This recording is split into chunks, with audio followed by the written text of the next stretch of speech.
പരിശുദ്ധ പരമദിവ്യകാരുണ്യത്തിന് ആരാധനയും സ്തുതിയും പുകഴ്ചയും ഉണ്ടായിരിക്കട്ടെ. പരിശുദ്ധ പരമദിവ്യകാരുണ്യത്തിന് ആരാധനയും സ്തുതിയും പുകഴ്ചയും ഉണ്ടായിരിക്കട്ടെ. എല്ലാവരും ഭക്തിയോടെ പ്രാർത്ഥന.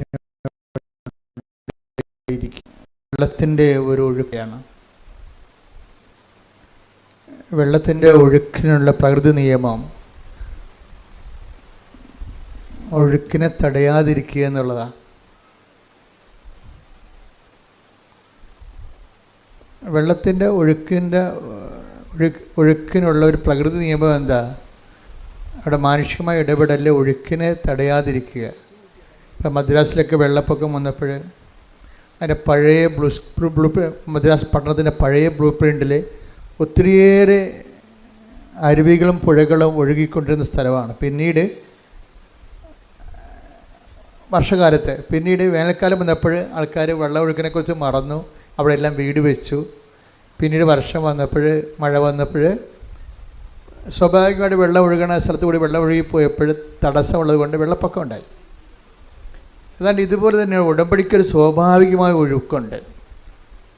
ആ സ്വാഭാവികമായ ഉടമ്പടി ഒഴുക്കിന് അങ്ങനെ വിട്ടുകൊടുത്താൽ മതി.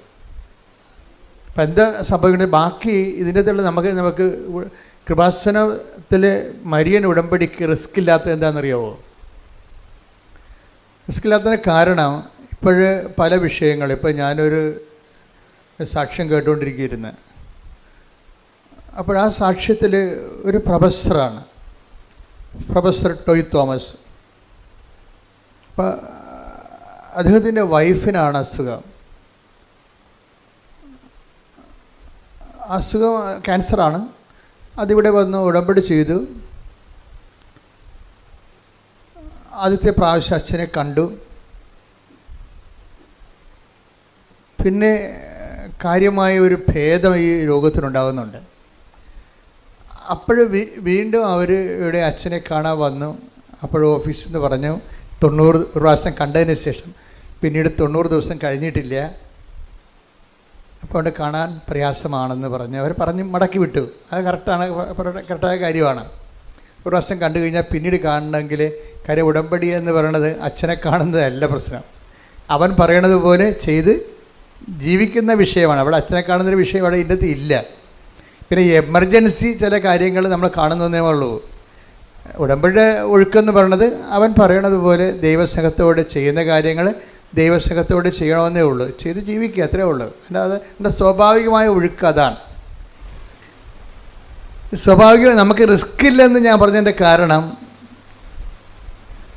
അപ്പോൾ എല്ലാ കാര്യത്തിനും ഒരു റിസ്ക് ഉണ്ടല്ലോ. ഇപ്പം നമ്മൾ ഒരു വ്യവസായം തുടങ്ങിയാൽ പോലും ഏറ്റവും കൂടുതൽ റിസ്ക് എന്താണ്? അതിൻ്റെ മാർക്കറ്റിംഗാണ് റിസ്ക്. ഏറ്റവും കൂടുതൽ പ്രയാസമുള്ളത് അതിൻ്റെ മാർക്കറ്റിംഗാണ്. മാർക്കറ്റിംഗ് നടന്നാൽ തന്നെ ബില്ല് പാസ്സായി നമ്മുടെ അക്കൗണ്ടിലേക്ക് വരുന്നവരെ റിസ്ക് ഇങ്ങനെ കണ്ടിരിക്കും. ഉടമ്പടിക്ക് റിസ്ക് ഇല്ലെന്ന് പറഞ്ഞതിൻ്റെ കാരണം ഇത് മാതാവിൻ്റെ പ്രത്യക്ഷീകരണവുമായിട്ട് ബന്ധപ്പെട്ട് വന്നിട്ടുള്ള ഒരു ദൈവ സംവിധാനമാണ്. അതാണ് ഇതിനെക്കുറിച്ച് കൃത്യമായിട്ട് ഉടമ്പടിയെക്കുറിച്ചുള്ള first hand knowledge, primary knowledge എന്താണ്. അതൊരു ബിബ്ലിക്കൽ കോൺസെപ്റ്റാണ് കവനൻ്റ്, ദാറ്റ്സ് ഓക്കെ, ക്ലിയർ. പക്ഷേ കൃപാസനത്തിൽ ഉടമ്പടി വന്നിരിക്കുന്നതിൻ്റെ കാരണം മാതാവിൻ്റെ സമയഘടികാരം നെഞ്ചിൽ ചാർത്തിക്കൊണ്ട് 2004 ഡിസംബർ 7 ദുരന്തമുണ്ടാകാൻ പോണ് പ്രാർത്ഥിക്കണമെന്ന് പറഞ്ഞ ദൈവത്തിൻ്റെ തിരുമനസ്സുണ്ട് പ്രാർത്ഥിക്കുക. അപ്പോൾ എന്ത് പ്രാർത്ഥിക്കണം, എങ്ങനെ പ്രാർത്ഥിക്കണം, അതിൻ്റെ ഉത്തരമാണ് ഉടമ്പടി എടുത്ത് പ്രാർത്ഥിക്കുക എന്നുള്ളത്. അതാണ് പ്രാർത്ഥന. ഉടമ്പടി എടുത്ത് പ്രാർത്ഥിക്കുക. ഉടമ്പടി എടുത്ത് പറയുമ്പോൾ ദൈവവും നമ്മളും തമ്മിൽ ഒരു ബയലാറ്ററൽ എഗ്രിമെൻറ്റിൽ വിശുദ്ധീകരിച്ചും ശക്തീകരിച്ചും കൊണ്ട് ഇരിക്കുന്ന ഒരു ദൈവ പൈതലിനെ പ്രാർത്ഥിക്കാനുള്ള സ്വാഭാവികമായ ഒരു റൈറ്റുണ്ട്. അതിൻ്റെ ഒരു എഫിക്കഷ്യസ് ആയിട്ടുള്ള പ്രെയറാണത്, ഫലപ്രദമായ രീതിയിലുള്ള പ്രാർത്ഥന. നമുക്ക് എന്ത് വേണമെങ്കിലും പ്രാർത്ഥിക്കാം, ആർക്ക് വേണമെങ്കിലും പ്രാർത്ഥിക്കാം, പക്ഷെ കേൾക്കണമെന്നൊരു നിർബന്ധമില്ല. പക്ഷെ ഉടമ്പടിയിൽ കേട്ടേ മതിയാകത്തുള്ളൂ. എന്താ കാര്യം?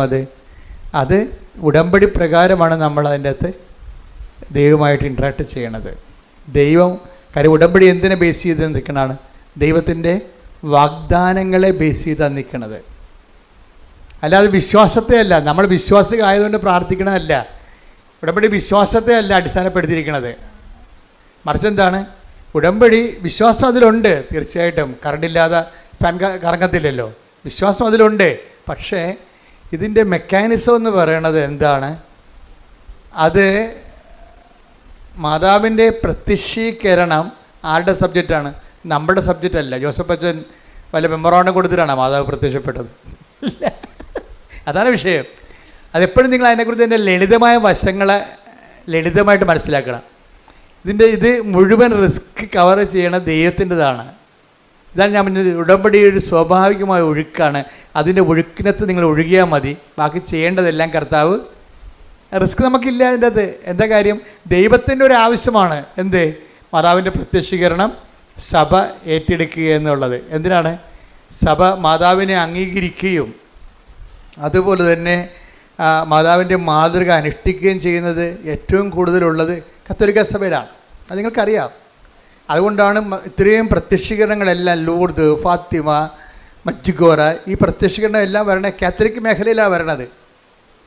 കാര്യം അമ്മ ഒരു വിഷയം സഭയോട് പറഞ്ഞാൽ അമ്മയെ വിശ്വസിക്കുകയും അമ്മയെ മധ്യസ്ഥയായിട്ട്, പ്രധാന മധ്യസ്ഥയായിട്ട്, മധ്യസ്ഥന്മാർ ഒത്തിരി പേരുണ്ട് നമുക്ക്, വിശുദ്ധന്മാരെല്ലാം മധ്യസ്ഥന്മാരാണ്. ശരിക്കും നമുക്ക് തന്നെ മധ്യസ്ഥം വഹിക്കാം. വിശുദ്ധിയും മെനയുള്ളവരാണെങ്കിൽ നമ്മുടെ പ്രാർത്ഥനയും ദൈവം മധ്യസ്ഥമായിട്ട് കേൾക്കും. പക്ഷേ അമ്മ ഇവിടെ ദൈവത്തിനും മനുഷ്യനും ഇടയിലുള്ള ഏകമധ്യത്തിന് യേശുക്രിസ്തുവാണ്. പക്ഷേ മാനുഷികമായ കാര്യങ്ങൾക്കുള്ള, രക്ഷാകരമായ കാര്യമല്ല, മാനുഷികമായ കാര്യങ്ങളില്ലേ നമുക്ക്? വീടില്ല, ജോലിയില്ല, വിവാഹം ഒക്കണില്ല, മക്കളില്ല, രോഗമാണ്, ഇതൊക്കെ മാനുഷിക കാര്യമല്ലേ?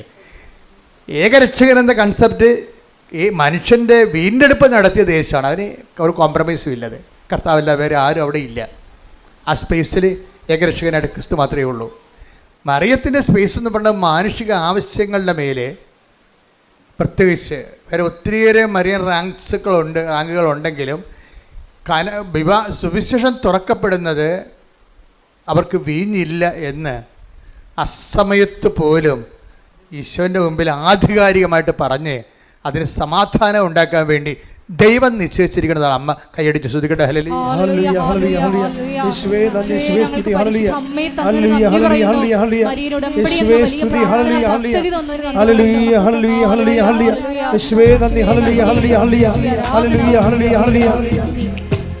ഞങ്ങളിൽ വീഞ്ഞു തീരും മുൻപേ ഓടിയെത്തും അമ്മ, ഞങ്ങളിൽ വീഞ്ഞു തീരും മുൻപേ ഓടിയെത്തും അമ്മ, നമ്മുടെ വീഴ്ചകളിൽ തേടിയെത്തും അമ്മ, നമ്മുടെ വീഴ്ചകളിൽ തേടിയെത്തും അമ്മ.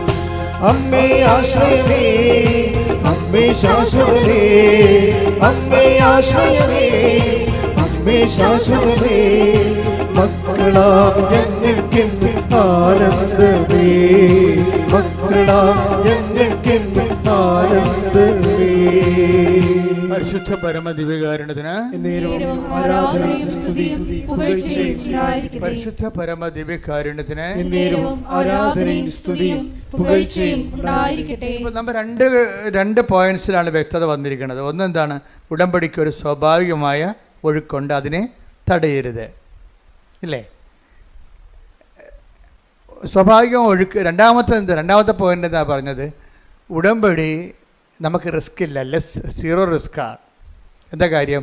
അത് വൃത്തിയും മേനയുമായിട്ട് നമ്മൾ അവൻ പറയണ പോലെ ചെയ്ത് ജീവിച്ചാൽ അത് അംഗീകരിക്കേണ്ടതും അതിന് ഉത്തരം നൽകേണ്ടതും ആരാണ്? ദൈവത്തിൻ്റെ ഒരു ആവശ്യമാണ് ഇവിടെ. കൃപാസനത്തിൽ ഉടമ്പടി എടുക്കുമ്പോൾ നമ്മുടെ ആവശ്യം മാത്രമല്ല, അമ്മയുടെ പ്രത്യക്ഷീകരണ സഭ ഏറ്റെടുക്കണമെങ്കിൽ എന്ത് ചെയ്യണം? അമ്മയുടെ പ്രത്യക്ഷീകരണം സ്ഥിരീകരിക്കുന്ന അടയാളങ്ങൾ ഉണ്ടാകണം. അടയാളങ്ങൾ ഉണ്ടാകണമെങ്കിൽ എന്ത് ചെയ്യണം? അടയാളം ഉണ്ടാക്കുന്ന വിധത്തിലുള്ള രീതിയിലുള്ള സത്യസന്ധമായ ആധ്യാത്മിക ജീവിതം ഉണ്ടാകണം. സത്യസന്ധമായ ആധ്യാത്മിക ജീവിതവും പ്രാർത്ഥനാ ജീവിതവും രണ്ടും രണ്ടാണ്. നമ്മൾ ആധ്യാത്മിക ജീവിതത്തിന് പറയണത്, പ്രാർത്ഥനാ ജീവിതത്തിനാണ് നമ്മൾ ആധ്യാത്മിക ജീവിതം എന്ന് പറയണത്. പറഞ്ഞ മനസ്സിലായില്ലേ? പ്രാർത്ഥനാ ജീവിതം ആധ്യാത്മിക ജീവിതം ആകണമെന്ന് ഒരു നിർബന്ധവും ഇല്ല. സത്യസന്ധമായ ആധ്യാത്മിക ജീവിതം ശരിക്കും പറഞ്ഞാൽ പ്രാർത്ഥനാ ജീവിതവുമായിട്ട് വ്യത്യാസമുണ്ട്. പ്രാർത്ഥനാ ജീവിതം മോശമാണെന്നല്ല പറഞ്ഞത്. സത്യസന്ധമായ ആധ്യാത്മിക ജീവിതം പ്രാർത്ഥനാ ജീവിതമാകണമെന്ന് നിർബന്ധമില്ല. എന്നുവെച്ചാൽ എല്ലാ പ്രാർത്ഥനാ ജീവിതവും ആധ്യാത്മിക ജീവിതമല്ല. അതറിയണമെന്നുണ്ടെങ്കിലേ നിങ്ങൾ 1 തിമോത്തി 4:8 എടുത്തേ. ശാരീരികമായ പരിശീലനം കൊണ്ട് ശാരീരികമായ പരിശീലനം കൊണ്ട് കുറച്ച് പ്രയോജനമുണ്ട്. എന്നാൽ ആത്മീയത എല്ലാവിധത്തിലും വിലയുള്ളതാണ്. എന്തുകൊണ്ടെന്നാൽ അത് ഈ ജീവിതത്തെയും വരാനിരിക്കുന്ന ജീവിതത്തെയും സംബന്ധിക്കുന്ന വാഗ്ദാനങ്ങൾ ഉൾക്കൊള്ളുന്നു. അപ്പോൾ വാഗ്ദാനങ്ങളിലെ ഈ ജീവിത ആധ്യാത്മികതയിൽ 2 ഘടകങ്ങളുണ്ട്. ഒന്നെന്താണ്, ഈ ജീവിതത്തെ അത് അഡ്രസ്സ് ചെയ്യുന്നുണ്ട്. ഈ ജീവിതത്തെ മാറ്റി നിർത്തിക്കൊണ്ട് തൂണുമേ സൈബന്മാരുണ്ടാക്കുന്ന പരിപാടിയില്ല. ഇപ്പം ചില ആൾക്കാർ സമൂഹത്തിൽ നിന്ന് പൂർണ്ണമായിട്ട് വിട്ടുമാറിയിട്ട് ജീവിതത്തിൻ്റെ മുഴുവനും ആഗ്രഹങ്ങൾ ബലി ചെയ്തുകൊണ്ട് സമൂഹത്തിൽ തന്നെ സ്വയം ഡിപ്രൈവ്ഡായിട്ട് വേറെ ഒരു ലോകത്ത് സ്വന്തം ഈശ്വരാനുഭവത്തിലേക്ക് പോകുന്ന അങ്ങനെ ഒരു സംഭവം ബൈബിളിലില്ല. ശാരീരികമായി ഇപ്പോൾ യോഗ പോലെയുള്ള ശാരീരികമായ അഭ്യാസങ്ങളും ആധ്യാത്മികമായിട്ട് ബൈബിൾ കാണുന്നില്ല. അതാണ് അങ്ങനെ എഴുതിയിരിക്കുന്നത്. ഒന്ന് വായിച്ചേ. ശാരീരികമായ പരിശീലനം. ശാരീരികമായ പരിശീലനം അതൊക്കെ ഒരു ഫിസിക്കൽ എക്സർസൈസാണ്. It's okay. ഫിസിക്കൽ എക്സർസൈസും ആധ്യാത്മികതയും തമ്മിൽ യാതൊരു ബന്ധവുമില്ല. അതാ വിഷയം. ബൈബിൾ ആധ്യാത്മികതയാണ് ഞാൻ സംസാരിക്കുന്നത്. ഫിസിക്കൽ എക്സർസൈസ് അങ്ങനെ പലതരത്തിലുള്ള യോഗാസനങ്ങളുണ്ടാകും, അതുപോലെ. പക്ഷേ അതും ബൈബിളുമായിട്ട് ആധ്യാത്മികതയുമായിട്ട് ബന്ധമില്ല. ഒന്നിനു വായിച്ച ഭാഗം. ശാരീരികമായ പരിശീലനം കൊണ്ട് കുറച്ച് പ്രയോജനമുണ്ട്. അതെ. എന്നാൽ ആത്മീയത എല്ലാവിധത്തിലും വിലയുള്ളതാണ്. എന്തുകൊണ്ടെന്നാൽ അത് ഈ ജീവിതത്തെയും വരാനിരിക്കുന്ന ജീവിതത്തെയും സംബന്ധിക്കുന്ന വാഗ്ദാനങ്ങൾ ഉൾക്കൊള്ളുന്നു. ഇതിനാണ് ഉടമ്പടി എന്ന് പറയുന്നത്. ഉടമ്പടിയുടെ ബേസ്മെൻറ്റ് എന്താണ്? വാഗ്ദാനമല്ലേ. ഉടമ്പടിയുടെ ബേസ്മെൻറ്റ് എന്താണ്? വാഗ്ദാനമാണ്. ഉടമ്പടി എന്തിലാണ് ആശ്രയിച്ചിരിക്കുന്നത്? ഉടമ്പടിയുടെ ഓരോ വിഷയങ്ങൾക്കും കറസ്പോണ്ടിങ് ആയിട്ടുള്ള 8840-50 വാഗ്ദാനങ്ങളുണ്ട് ബൈബിളിൽ. 8855 വാഗ്ദാനങ്ങൾ ബൈബിളുണ്ടെന്ന് പറയുന്ന ബൈബിൾ പണ്ഡിതന്മാരുണ്ട്. അപ്പോൾ ഈ ദൈവം ക്യാഷ് ആൻഡ് കൈൻഡായിട്ട് ഈ ജീവിതത്തെയും നിത്യജീവിതത്തെയും ബാധിക്കുന്ന നമുക്ക് കിട്ടുന്ന ആനുകൂല്യങ്ങളെ ദൈവം പ്രഖ്യാപിച്ചിരിക്കുന്ന വാഗ്ദാനത്തിൻ്റെ രീതിയിലാണ് വാഗ്ദാനം. അപ്പോൾ ഈ വാക്കിൻ്റെ ഉള്ളിലാണ് ദൈവം ദാനം വെച്ചിരിക്കുന്നത്. അപ്പം നമ്മൾ ഉടമ്പടിയിലൂടെ നമ്മൾ എന്താ ചെയ്യണത്? ഈ വാക്കിൻ്റെ ഉള്ളിലിരിക്കുന്ന ദാനത്തെ പുൾ ഔട്ട് ചെയ്യാൻ ടു പ്രോമിത്തരെ ഞാൻ പുസ്തകത്തിൽ എഴുതിയിട്ടുണ്ട്. എൻ്റെ പുറമിത്തരെ പ്രോമിസ് മീൻസ് അതിൻ്റെ മൂലം എന്താണ്? ലാറ്റിനാണ്. പ്രോമിസ് എന്നുള്ള ഇംഗ്ലീഷ് വാക്കിൻ്റെ മൂലം, അതിൻ്റെ റൂട്ട് എന്ന് പറഞ്ഞാൽ ലത്തീൻ വാക്ക് പ്രൊമിത്തരയുടെ റൂട്ട് മീനിങ് ആണ് ടു പുൾ ഔട്ട്, വലിച്ചു പുറത്തെടുക്കണമെങ്കിൽ എന്ത് ചെയ്യണം? ബലം ഉണ്ടാകണം. എന്ത് ബലമാണ്? ജിംനാസ്റ്റിക് ബലമല്ല, ആത്മീയ ബലമുണ്ടാകണം. ദൈവത്തിൻ്റെ വാഗ്ദാനങ്ങൾ പ്രാപിക്കാൻ വേണ്ടി നമുക്ക് ശാസ്ത്രീയമായിട്ട് എന്താ ഉണ്ടാകേണ്ടത്? ആത്മീയ ബലമാണ് ഉണ്ടാകേണ്ടത്. ദൈവത്തിൻ്റെ വാഗ്ദാനം പ്രാപിക്കാൻ വേണ്ടി അതുകൊണ്ടാണ് പൗലോസ് പറയണത് ശാരീരിക കൊണ്ട് കുറച്ച് പ്രയോജനമൊക്കെ ഉണ്ടെന്ന്. ഒരു ഡിസിപ്ലിൻ കിട്ടുമായിരിക്കും, പക്ഷേ ലക്ഷ്യം സാധിക്കുക അത് മാർഗമല്ലേ? ഒക്കെ മാർഗമാണ്. ലക്ഷ്യം എന്താണ്? ലക്ഷ്യം സാധിക്കുന്നത് എന്ത് വേണം? ആധ്യാത്മികത എല്ലാത്തിലും പ്രധാനപ്പെട്ടതാണ്. അതെന്താണ്? അത് ഈ ജീവിതത്തിൻ്റെയും വരാൻ പോകുന്ന ജീവിതത്തിൻ്റെയും വാഗ്ദാനങ്ങളെയാണ് അടിസ്ഥാനപ്പെടുത്തുന്നത്. വാഗ്ദാനം എത്രയാണ്? 8850 വാഗ്ദാനങ്ങൾ അല്ലെങ്കിൽ 55 വാഗ്ദാനങ്ങൾ. അതിലെന്തെല്ലാം ഉണ്ട്? ഈ ജീവിതമുണ്ട്, പിന്നെ വരാനിരിക്കുന്ന ജീവിതമുണ്ട്. ഇപ്പോൾ ഈ വരാനിരിക്കുന്ന ജീവിതത്തെയാണ് ഉടമ്പടി കാർക്കശ്യമായിട്ട് ചിലർ പണ്ട് ഞാൻ പറഞ്ഞിട്ടുണ്ടായി. അതായത് ഉടമ്പടി എന്ന് പറയുന്നത് നിത്യതയിലേക്കുള്ള എക്സ്പ്രസ് ഹൈവേ ആണെന്ന് പറഞ്ഞു. പ്രൊഫസർ ടോയ് തോമസ് ഇത് റീകോട്ട് ചെയ്യുന്നുണ്ട്. എന്താണ്? അച്ഛൻ പറഞ്ഞിട്ടുണ്ട് ഉടമ്പടി എന്ന് പറയുന്നത് നിത്യതയിലേക്കുള്ള എക്സ്പ്രസ് ഹൈവേ ആണെന്ന്. എന്താ കാര്യം? ഉടമ്പടിയിൽ അവൻ പറയണത് പോലെ ചെല്ലുകയല്ല, പിന്നെ എന്താണ്? ചെയ്യുകയാണ്. ഇപ്പം നിത്യത എന്ന് പറയുന്ന വിഷയത്തിൽ ചെയ്യുക എന്നുള്ള കോൺസെപ്റ്റും ആയിട്ട് ലിങ്ക് ചെയ്തിരിക്കുകയാണ്. നിത്യത നമ്മൾ ചെല്ലുന്നതിലല്ല ഇരിക്കുന്നത്, പിന്നെ എന്തിലാണ്? ചെയ്യുന്നതിലാണ് ഇരിക്കുന്നത്. മത്തായി ശ്രീകാട് സുവിശേഷം 25:34. അനന്തരം രാജാവ് തന്റെ വലതുഭാഗത്തുള്ളവരോട് വീണ്ടും വിജയശ്രീ ലാളിതനായി യുഗാന്ത്യത്തിലെ യുഗങ്ങളുടെ രാജാവായി എഴുന്നള്ളുന്നതിനെക്കുറിച്ച് പറയുന്നതാണ്. കർത്താവിൻ്റെ രണ്ടാം വരവിനെക്കുറിച്ച് പറയുന്നതാണ്. എന്താണ്? അനന്തരൻ രാജാവ് തന്റെ വലതുഭാഗത്തുള്ളവരോട് അരുൾ ചെയ്തു, എന്റെ പിതാവിനാൽ അനുഗ്രഹിക്കപ്പെട്ടവരെ വരുവിൻ, ലോകസ്ഥാപനം മുതൽ നിങ്ങൾക്കായി സജ്ജമാക്കിയിരിക്കുന്ന രാജ്യം അവകാശപ്പെടുത്തുവിൻ. ഈ രാജ്യം അവകാശപ്പെടുമ്പോഴാണ് രക്ഷിക്കപ്പെടുന്നത്. അല്ലാതെ വെള്ളം കോരി ഏതെങ്കിലും തൊടി മുങ്ങിയാൽ പൊങ്ങി വരുമ്പോൾ രക്ഷിക്കപ്പെടത്തില്ല. അതെപ്പോഴും നമ്മൾ അറിയണം, വൃത്തിമേനയായിട്ട് ബൈബിൾ അറിയണം, അല്ലെങ്കിൽ അബദ്ധത്തിൽ പോയി ചാടും. ഏതെങ്കിലും വെള്ളത്തിൽ ഇപ്പോൾ മുങ്ങിയാച്ചും പൊങ്ങി വരുമ്പോൾ രക്ഷിക്കപ്പെടത്തില്ല. രക്ഷിക്കപ്പെടുന്നുണ്ടെങ്കിൽ അവസാന നിമിഷങ്ങളിൽ ആ രാജ്യം കൈവശമാക്കണം. ഇതെല്ലാം ബാക്കിയുള്ള എല്ലാ സംരംഭങ്ങളും ഒരു മാർഗ്ഗങ്ങളാണ്. ലക്ഷ്യം സാധിക്കണമെങ്കിൽ തന്നെ ലക്ഷ്യം സാധിച്ചൊന്ന് നമ്മൾ പരീക്ഷ പഠിക്കാൻ തുടങ്ങിയിട്ടില്ല, അതുകൊണ്ട് തന്നെ സർട്ടിഫിക്കറ്റ് കിട്ടിയുള്ള അവസ്ഥ അതെന്ത് കള്ള സർട്ടിഫിക്കറ്റ് ആയിരിക്കും. നമ്മൾ പഠിക്കാൻ തുടങ്ങിയിട്ടില്ല, നമ്മൾ 10ാം ക്ലാസ് ചേർന്നിട്ടേ ഉള്ളൂ. അപ്പോൾ തന്നെ 10ാം ക്ലാസ്സിന് സർട്ടിഫിക്കറ്റ് കിട്ടിക്കണേ രക്ഷിക്കപ്പെട്ടെന്ന് പറയും. അത് കള്ള സർട്ടിഫിക്കറ്റ് അല്ലേ? അപ്പോൾ അത് അനന്തരൻ രാജാവ്, ഇതിനെക്കുറിച്ചൊക്കെ ബുദ്ധി ഉണ്ടാകണം, ഇതൊക്കെ മനസ്സിലാക്കാനുള്ള കഴിവുണ്ടാകണം. എന്താ ഒന്നിന് വായിച്ചേ? അനന്തരൻ രാജാവ് തന്റെ വലതുഭാഗത്തുള്ളവരോട് അരുൾ ചെയ്യും, എന്റെ പിതാവിനാൽ അനുഗ്രഹിക്കപ്പെട്ടവരെ വരുവിൻ, ലോകസ്ഥാപനം മുതൽ നിങ്ങൾക്കായി സജ്ജമാക്കിയിരിക്കുന്ന രാജ്യം അവകാശപ്പെടുത്തുവിൻ. ഈ രാജ്യം അവകാശപ്പെടുത്തും. കർത്താവിൻ്റെ കൂടെ നിത്യതയോളം ജീവിക്കാനുള്ള വാഴ്വിനുള്ള അവകാശം പ്രാപിച്ചു കഴിയുമ്പോഴാണ്, രാജ്യം അവകാശപ്പെടുമ്പോഴാണ് ഒരു ആത്മാവ് രക്ഷിക്കപ്പെടുന്നത്. ശരിക്കും പറഞ്ഞു അതാണ് സഭയുടെ നിലപാട്, സത്യസന്ധമായ നിലപാട്. അച്ഛൻ പറഞ്ഞു വരുന്നതിൻ്റെ കാരണം എന്താ? ഇവിടെ അവസാനം ചോദിക്കണത് നിങ്ങൾ ചെയ്ത കാര്യങ്ങളാണ്, ചൊല്ലിയ കാര്യങ്ങളല്ല. ഉടമ്പടി വിജയിക്കണത് അതാണ്.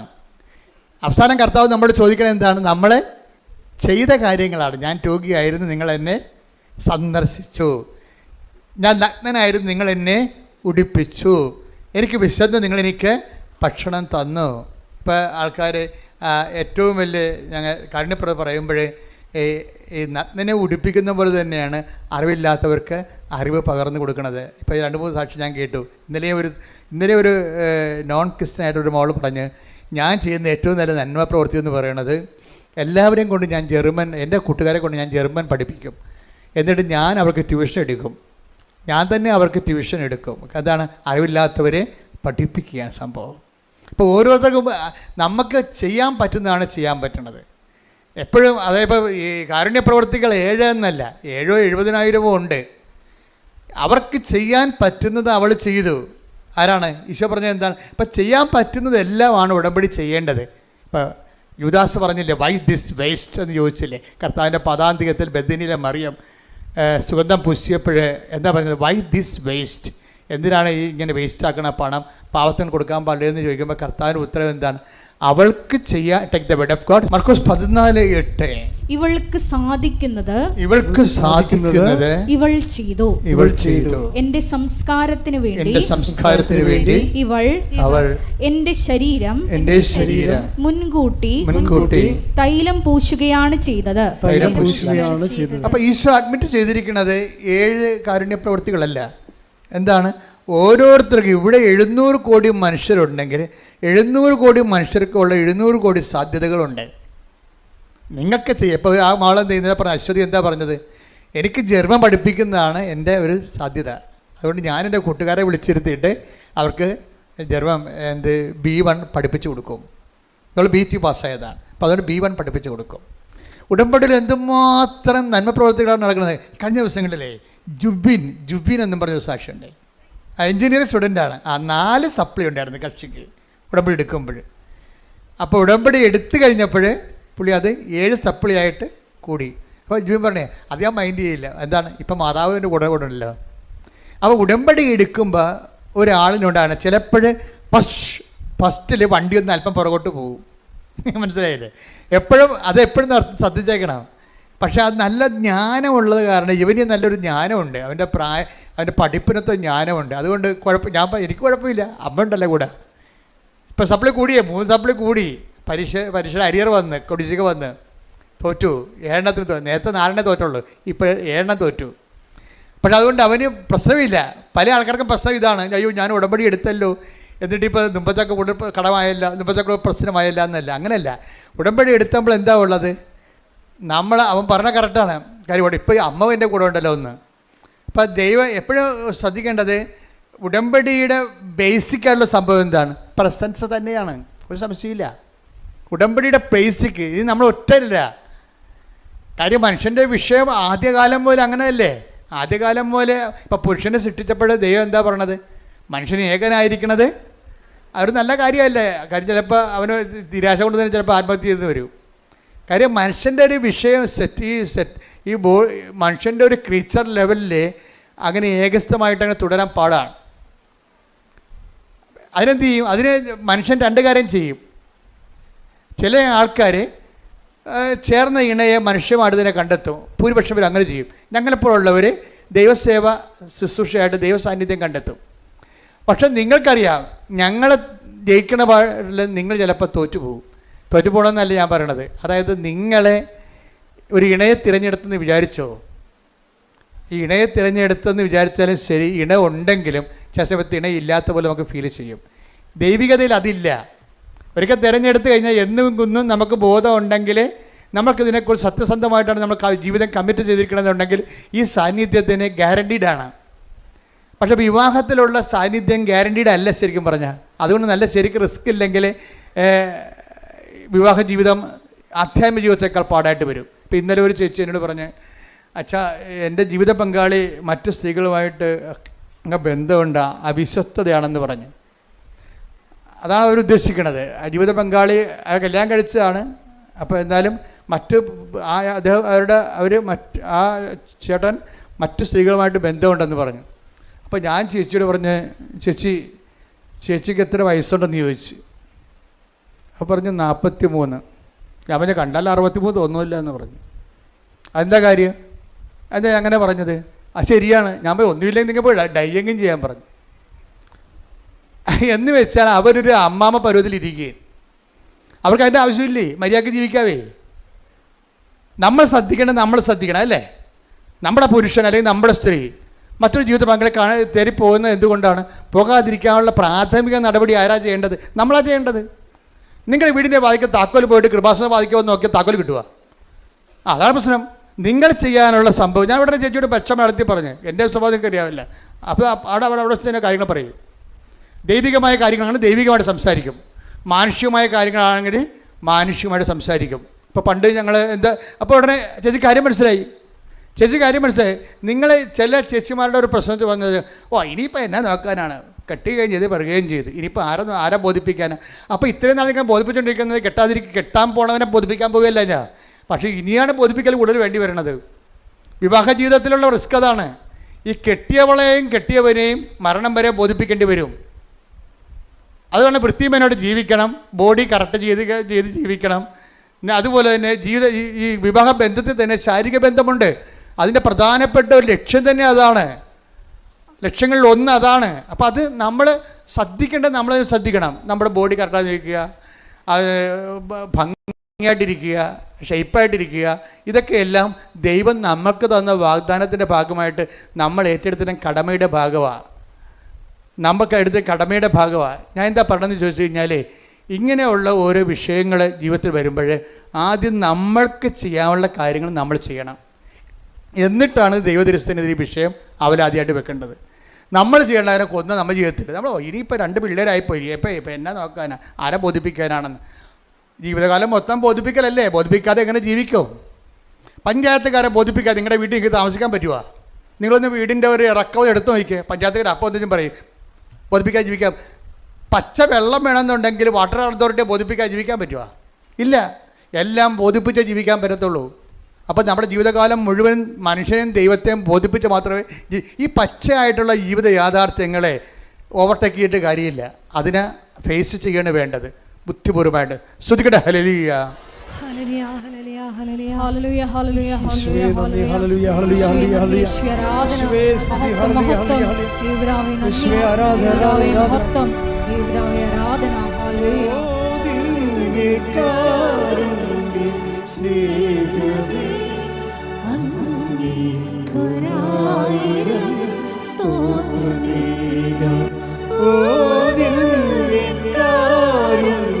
സ്നേഹമേ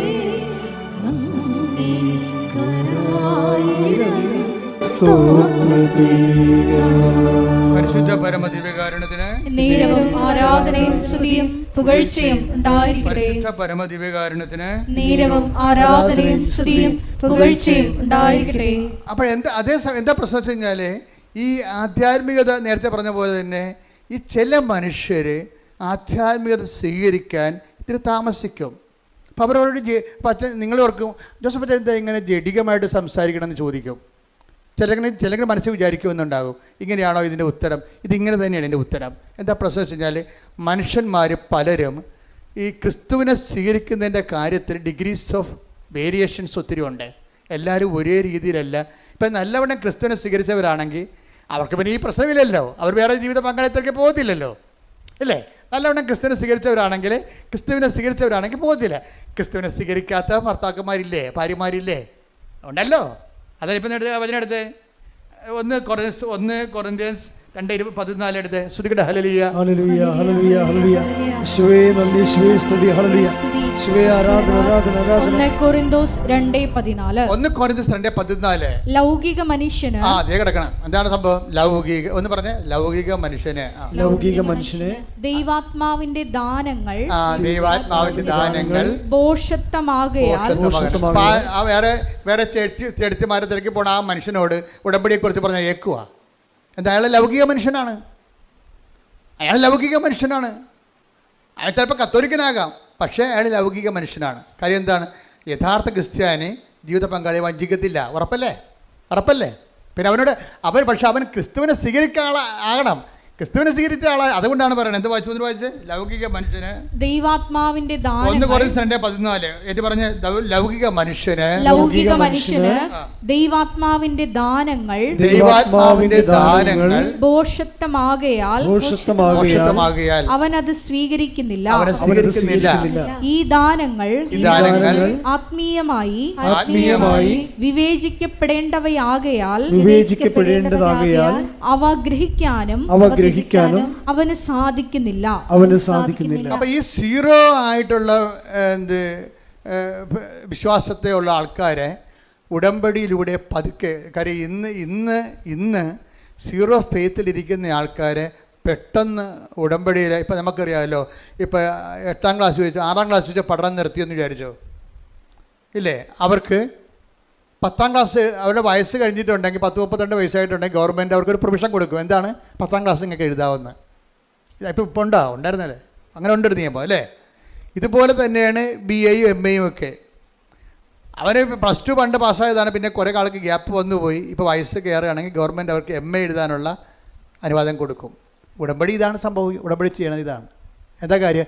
നിങ്ങൾക്ക് ഫെയ്ത്തിനൊപ്പം ക്രൊണോളജിക്കൽ ഇയർ, നിങ്ങളുടെ വയസ്സിനൊപ്പം നിങ്ങളുടെ ഫെയ്ത്ത് ഇയർ വളരുന്നില്ലെന്ന് വിചാരിച്ചോ. നിങ്ങളുടെ വയസ്സിനൊപ്പം ഇപ്പം നിങ്ങൾക്ക് 40 വയസ്സുണ്ട്. പക്ഷെ 40 വയസ്സുണ്ടെങ്കിലും പണ്ടത്തെ കർത്താവിൻ്റെ മാലാഖ്യം കലാപരിപാടിയൊക്കെ കയ്യിലുള്ളു. മനസ്സിലായില്ലേ? എന്ന് വെച്ചാൽ 8 വയസ്സിൻ്റെ ആധ്യാത്മിക വളർച്ചയേ ഉള്ളൂ.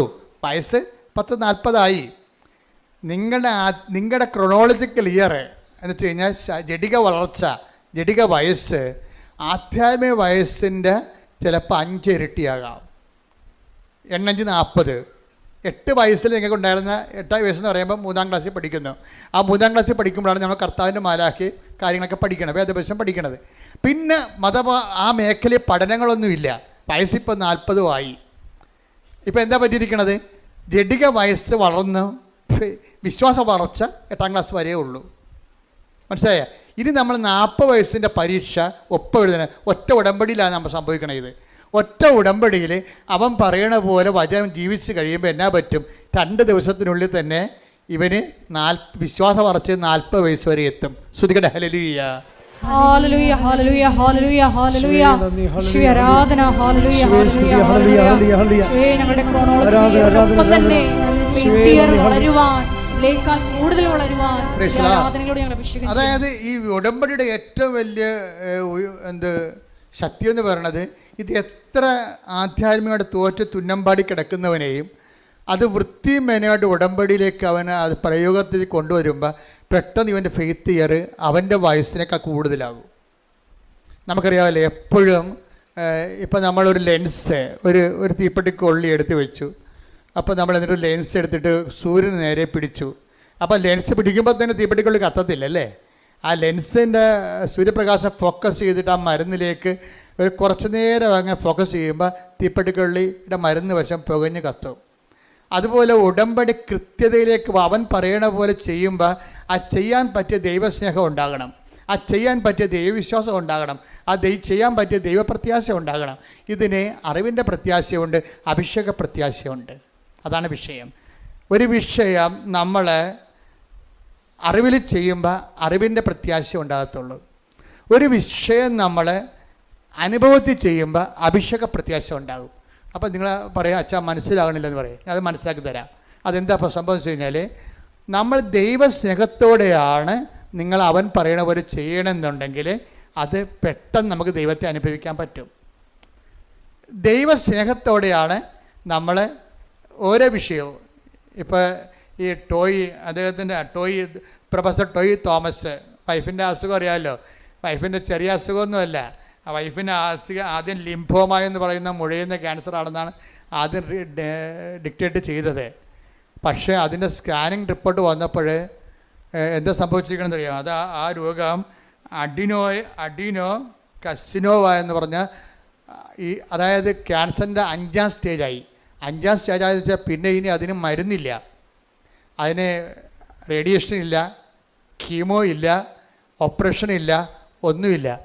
ആകപ്പാടെ ഉള്ളതെന്ന് വെച്ച് കഴിഞ്ഞാൽ മരണം വരെയുള്ള പാലിയേറ്റീവ് കെയർ മാത്രമേ ഉള്ളൂ. ഈ പ്രൊഫസറിൻ്റെ വൈഫിൻ്റെ അവസ്ഥയാണ് പെട്ടെന്ന് പാലിയേറ്റീവ് കെയറിൽ മാത്രമായിപ്പോയി. കാര്യം ആ രോഗത്തിന് മരുന്നില്ല, കീമോ ഇല്ല, റേഡിയേഷൻ നടക്കത്തില്ല, ഓപ്പറേഷൻ ഇല്ല. അപ്പോൾ ഇതെല്ലാം ഈ ഒരു സിറ്റുവേഷനിലാണ് വൈഫും പ്രൊഫസർ ടോയ് തോമസും കൂടി ഉടമ്പടി എടുക്കുന്നത്. അതായത് ഒരു ക്യാൻസറിന് അതിന് ആ 5th സ്റ്റേജിലാണ് വന്നിരിക്കുന്നത്. അതിന് ഓപ്പറേഷൻ ഇല്ല, കീമോ നടക്കാൻ പറ്റത്തില്ല, പിന്നെ ഓപ്പറേഷനും ഇല്ല, റേഡിയേഷനും ഇല്ല. അപ്പം പിന്നെ എന്താ ഉള്ളത്? മരണത്തിനായി കാത്തിരിക്കുക, ഒരുങ്ങുക മാത്രമേ ഉള്ളൂ ആ വിഷയം. അപ്പോൾ ആ ഒരു സിറ്റുവേഷനിൽ ഈ പ്രൊഫസർ എന്താ ചെയ്യണത്? പ്രൊഫസർ പറയണത്, ഞാൻ ഈ പത്രം ഓരോ വീട്ടിലും കൊണ്ടുപോയിട്ട് കർത്താവിനെക്കുറിച്ചും ഞങ്ങളുടെ അനുഭവത്തെക്കുറിച്ചും അവരോട് സംസാരിക്കുമെന്നാണ്. ഇത് ആദ്യം തുടങ്ങിയ പരിപാടിയാണ്, വെറുതെ കൊണ്ടേ കൊടുക്കുകയല്ല. ഈ അറിവിൻ്റെ പ്രത്യാശയും അഭിഷേകത്തിൻ്റെ പ്രത്യാശയും തമ്മിൽ വ്യത്യാസമുണ്ട്. കാര്യം എന്നിട്ട് ഇവർ പറയുന്നത്, അതായത് ഇതിൽ നിന്ന് രക്ഷപ്പെടാൻ കഴിയുമെന്ന് വൈഫിന് പ്രത്യാശ ലഭിച്ചു. ഇവർക്ക് രണ്ടുപേർക്കും പ്രത്യാശ ലഭിക്കുന്നുണ്ട്. നമ്മളെപ്പോഴും പ്രത്യാശ എന്ന് പറയുമ്പോൾ ഉടനെ നമ്മൾ ഉദ്ദേശിക്കുന്നത് ഒരു അറിവിൻ്റെ പ്രത്യാശയുണ്ട്, അഭിഷേകത്തിൻ്റെ പ്രത്യാശയുണ്ട്. അറിവിൻ്റെ പ്രത്യാശ ഉണ്ടെങ്കിലും നമ്മുടെ ഉള്ളിൽ ഒരു നിരാശ ഉണ്ടാകും. മനസ്സിലായില്ലേ? അറിവ് മൂലം ഉണ്ടാകുന്ന പ്രത്യാശയും ഒരു ആത്മീയ പ്രത്യാശ അല്ലത്. അതൊരു സെക്യുലർ ആയിട്ടുള്ള ഹോപ്പാണ്, അറിവിൽ നിന്ന് നമുക്കുണ്ടാകുന്ന ഹോപ്പാണ്. പക്ഷേ യഥാർത്ഥ ഹോപ്പ് അനോയിൻറ്റഡ് ഹോപ്പ് എന്ന് പറയും. എന്താണ്? റോമ 5:5 എടുത്ത്, പ്രത്യാശ നമ്മെ നിരാശരാക്കുന്നില്ല, കാരണം നമുക്ക് നൽകപ്പെട്ടിരിക്കുന്ന പരിശുദ്ധാത്മാവിലൂടെ ദൈവത്തിൻ്റെ സ്നേഹം നമ്മുടെ ഹൃദയങ്ങളിലേക്ക് ചൊരിയപ്പെട്ടിരിക്കുന്നു. അതാണ് പ്രശ്നം. ഇത് അറിവിൻ്റെ പ്രത്യാശ അല്ല. ഇത് വെച്ചുകൊണ്ട് പ്രത്യാശ എന്ന് പറഞ്ഞുകൊണ്ട് വാപിടിച്ചിട്ട് കാര്യമില്ല. ഇതെന്ന് പറയണത് പരിശുദ്ധാത്മാവിനാൽ നിറയുമ്പോൾ നമ്മൾ പ്രവർത്തിക്കുന്ന പരിശുദ്ധാത്മാവിനാൽ പറഞ്ഞേ നമ്മിൽ പ്രവർത്തിക്കുന്ന പരിശുദ്ധാത്മാവിനാൽ ദൈവത്തിന്റെ സ്നേഹമെന്തെന്ന് നമ്മൾ അറിയുന്നു. ഇതാണ് ഞാൻ നിങ്ങളോട് പറഞ്ഞത്. അതായത് സാധാരണ കേവലമായ അറിവിലൂടെ ഒരു പ്രത്യാശ ഉണ്ടാകും, അത് ബുദ്ധിപരമായ ഒരു പ്രത്യാശയാണ്. പക്ഷേ ദൈവദാനമായ പ്രത്യാശ എന്ന് പറയുന്ന പുള്ളി അതിൽ പരിശുദ്ധാത്മാവിൻ്റെ കണ്ടൻറ്റ് വൈസ് റിച്ചായിരിക്കും. അതുകൊണ്ടാണ് നമുക്ക് നിരാശ തോന്നാത്തത്. പല പ്രത്യാശ, ഇപ്പോൾ ഒരു കല്യാണം വിട്ടുപോകുമ്പോൾ അമ്മ പറയും, സാരമില്ല, അവൻ പോയാൽ വേറെ തന്നെ അതിനേക്കാൾ നല്ല ദൈവം തരും. ആ ശരിയാണ് മമ്മി എന്ന് പറയും. അതെന്താണ്? എന്നാലും നല്ലതായിരുന്നു, അവന് PR ഉണ്ടായിരുന്നു. മനസ്സിലായില്ലേ? ഇതാണ് അലങ്കോല പ്രത്യാശ എന്ന് പറയുന്നത്. ഇപ്പോൾ ഒരു കല്യാണം സെറ്റായി, പക്ഷെ അത് വിട്ടുപോയപ്പോൾ ഇവക്ക് ഇത്രയും നാൾ അവർ ബോണൊക്കെ വിളിച്ചായിരുന്നു, ഭയങ്കര വർത്തമാനമൊക്കെ ആയിരുന്നു, ഇപ്പം കെട്ടിയതുപോലെയാണ് അവർ പോയത്. പക്ഷേ സംഗതി പൊളിഞ്ഞു പോയപ്പോൾ പിന്നെ ഇവർക്ക് ഭക്ഷണവും വേണ്ട, ഉറക്കവും ഇല്ല, ഇവർക്ക് ഭ്രാന്തിയെപ്പോലെ അവിടെ ഇരിക്കുകയാണ്. അപ്പം മമ്മി വന്ന് അവളോട് പറയണേ, എടി ഇതിപ്പോൾ അവൻ പോട്ടെ, അവന് വേറെ വല്ല കേസൊക്കെ ഉണ്ടാകും, ദൈവം അത് നമ്മുടെ കണ്ണിൽ കൊള്ളാനുള്ള പുരുകത്തിലാക്കി തന്നതാണെന്നൊക്കെ പറഞ്ഞ് മമ്മിയുടെ കാറ്റഗസ് അടിച്ച് അവളെ ഏൽപ്പിച്ച് ഇതിനേക്കാൾ നല്ലത് നമുക്ക് വരും, അതല്ലേ ദൈവം ഇത് മാറ്റിയതെന്നൊക്കെ. ഇതൊക്കെ മാനുഷികമായിട്ട് പറഞ്ഞ് പറ്റിക്കാവുന്നല്ല, വലിയ കഥയൊന്നുമില്ല. അത് തൽക്കാലത്തേക്കുള്ള സുഖം കൊടുക്കുന്നേ ഉള്ളൂ. ഇതിന് അറിവിൻ്റെ പ്രത്യാശ എന്ന് പറയും. അപ്പോൾ ഇവൾ പറയും, ആ ശരി മമ്മി, ഇനി ഞാൻ വിഷമിക്കത്തില്ല, ഞാൻ ഭക്ഷണം കഴിച്ചോളാം എന്ന് പറഞ്ഞാലും അവൾ ഭക്ഷണം കഴിക്കും. പക്ഷേ എന്ത് പറ്റും? അവൾ ഭക്ഷണം കഴിക്കും, പക്ഷേ എന്ത് പറ്റും?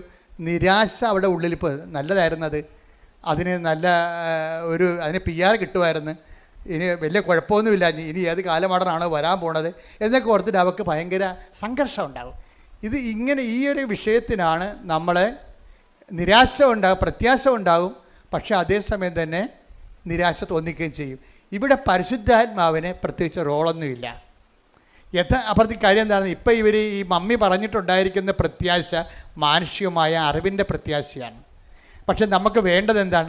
അഭിഷേകത്തിൻ്റെ പ്രത്യാശയാണ്. അഭിഷേകത്തിൻ്റെ പ്രത്യാശ എങ്ങനെയാണ് വരണത്? ദൈവസ്നേഹത്തിൽ നിന്നാണ് ഉണ്ടാകണത്. നിങ്ങൾ പത്രം കൊടുത്തു എന്നും പറഞ്ഞുകൊണ്ട് നിങ്ങൾക്ക് ദൈവാനുഗ്രഹം കിട്ടുമെന്ന് നിർബന്ധമില്ല. കൊടുക്കണത് എന്താണ്? ദൈവസ്നേഹത്തോടെ കൊടുക്കണം. പറഞ്ഞ മനസ്സിലായില്ലേ? കാര്യം ഇതിൻ്റെ എല്ലാം എപ്പോഴും നമ്മൾ ശ്രദ്ധിക്കേണ്ടത്, ഉടമ്പടിയുടെ ഓരോ കാര്യവും ശ്രദ്ധിക്കേണ്ടത് നിങ്ങൾ ചെയ്യുന്ന, ഇപ്പോൾ രോഗികളെ നിങ്ങളെ പോയി കാണുന്നു അല്ലേ, രോഗികളെ പോയി കാണുന്നു, അതുപോലെ തന്നെ നിങ്ങൾ വസ്ത്രമില്ലാത്തവർക്ക് വസ്ത്രം കൊടുക്കുന്നു, അതുപോലെ തന്നെ നിങ്ങൾ പൈസ ഇല്ലാത്തവർക്ക് പൈസ കൊടുക്കുന്നു. ഇതൊക്കെ നിങ്ങൾക്ക് സാങ്കേതികമായിട്ടൊക്കെ ചെയ്യാൻ പറ്റും, ആരും ചെയ്യണതാണിത്. പക്ഷേ അതല്ല പ്രശ്നം. ഉടമ്പടിയിൽ അത് ചെയ്യുമ്പോൾ അത് ദൈവികമാകണമെന്നുണ്ടെങ്കിൽ ദൈവസ്നേഹത്തിലൂടെ ചെയ്യാൻ പറ്റത്തുള്ളൂ. ഈ ദൈവസ്നേഹത്തോടെ ചെയ്യുമ്പോഴാണ് ദൈവികമായ, ഇപ്പം നമ്മൾ ഫെയ്ത്ത് ഹോപ്പ് ആൻഡ് ചാരിറ്റിക്ക് ദൈവിക പുണ്യങ്ങളെന്നാണ് പറയണത്.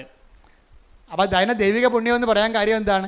ഈ സംഭവം തന്നെ ഓപ്പൺ മാർക്കറ്റിൽ കിട്ടും പുണ്യങ്ങൾ. നമ്മളതിനെ പുണ്യങ്ങളെന്നല്ലേ വിളിക്കുന്നത്. പ്രത്യാശയൊക്കെ മനുഷ്യന്മാർക്കുണ്ടല്ലോ, അത് കെട്ടിയെടുത്ത് ക്രിസ്ത്യാനി ആയിട്ടില്ലെങ്കിലും പ്രത്യാശ ആൾക്കാർക്കുണ്ടല്ലേ, മാനുഷികമായ പ്രത്യാശ ഉണ്ട്. എന്തുകൊണ്ടാണ് ഇതിനെ ദൈവിക പുണ്യങ്ങളെന്ന് വിളിക്കാൻ കാര്യം എന്താണ്? ദൈവദത്തമായ പുണ്യങ്ങളാണ്, അതായത് പരിശുദ്ധാത്മാവിന് ദാനമായിട്ട് ലഭിക്കുന്നത് കൊണ്ടാണ്. അതുകൊണ്ടാണ് പൗലോസ് 5:5 പറയണത്, പ്രത്യാശ നമ്മളെ നിരാശരാക്കുന്നില്ല. പറഞ്ഞേ, പ്രത്യാശ നമ്മെ നിരാശരാക്കുന്നില്ല. നമ്മൾ ചിന്തിയിരിക്കുന്ന പരിശുദ്ധാത്മാവിനാൽ, നമ്മിൽ ചിന്തിയിരിക്കുന്ന പരിശുദ്ധാത്മാവിനാൽ ദൈവത്തിന്റെ സ്നേഹമെന്തെന്ന് നമ്മൾ അറിയുന്നു. അപ്പോൾ പ്രത്യാശ നമ്മൾ അനുഭവിക്കുമ്പോഴും അടിസ്ഥാനപരമായിട്ട് നമ്മൾ അനുഭവിക്കുന്നത് എന്താണ്? ദൈവത്തിൻ്റെ സ്നേഹമാണ്. ഈ പ്രൊഫസർ ടോയ് തോമസിൻ്റെ വൈഫ്, അവർക്ക് അവർ പാലിയേറ്റീവ് കീമോയാണ് എടുത്തത്. വെച്ച് കഴിഞ്ഞാൽ അത് നല്ല മോർഫിനൊക്കെ അടിച്ചുള്ള ഒരു കീമോയാണ് ആ സംഭവം. അപ്പം അച്ഛൻ ഒരു മരവിപ്പ് തോന്നുന്നു, അത്രേ ഉള്ളൂ. രോഗം സുഖമാക്കുകയില്ല. രോഗത്തിൻ്റെ മരുന്നൊന്നും ഇല്ല, ആ രോഗത്തിന് മരുന്നില്ല, ഓപ്പറേഷൻ ഇല്ലെന്ന് പറഞ്ഞില്ല, റേഡിയേഷൻ ഇല്ല, കീമോയും ഇല്ല. പക്ഷേ ഇത് കഴിയുമ്പോൾ ഇവർക്ക് നല്ല പ്രത്യാശ കിട്ടും. ഇവർ പറയുന്ന വാക്കതാണ്, ഇങ്ങനെയൊക്കെ ഇത്രയും വലിയ ചികിത്സയാണെങ്കിലും എനിക്ക് നല്ല പ്രത്യാശ ഉണ്ടെന്ന്. ആ പ്രത്യാശ എന്ത് പ്രത്യാശയാണ്? പരിശുദ്ധാത്മാവിൻ്റെ പ്രത്യാശയാണ്, ദൈവികമായ പ്രത്യാശയാണ്. ഇവരെന്നോട് ചോദിക്കും, ഇവർ കണ്ണാടി നോക്കി ചോദിക്കണം, കർത്താവേ എൻ്റെ മുടി എന്താണ് കൊഴിയാത്തതെന്ന്. കീമോയൊക്കെ എടുക്കുന്നുണ്ട്, പക്ഷേ മുടി കൊഴിയണില്ല. കാര്യം നീ അഗ്നിയിലൂടെ നടക്കും, അഗ്നി നിന്നെ വിഴുങ്ങത്തില്ല. അഭിഷേക വിധി പ്രകാരമുള്ള പ്രത്യാശയാണ്. ഇത് ദൈവത്തിന് സാധിക്കുന്നത്, നമുക്ക് സാധിക്കുന്നത് ഉടമ്പടിയിലൂടെയാണ്. ദൈവികമായി ദാനം നമുക്ക് അവകാശമാക്കുന്നത് എങ്ങനെയാണ്? അവൻ പറയണത് പോലെ ചെയ്യുമ്പോഴല്ല, അവൻ പറയണത് പോലെ ദൈവസ്നേഹത്തോടെ ചെയ്യുമ്പോഴാണ്. കൈയടിച്ച് ശ്രദ്ധിക്കട്ടെ. ഏറ്റവും പ്രത്യാശയോടെ ദൈവസ്നേഹത്തോടെ ചെയ്യുവാൻ ഈ ആരാധനയിലൂടെ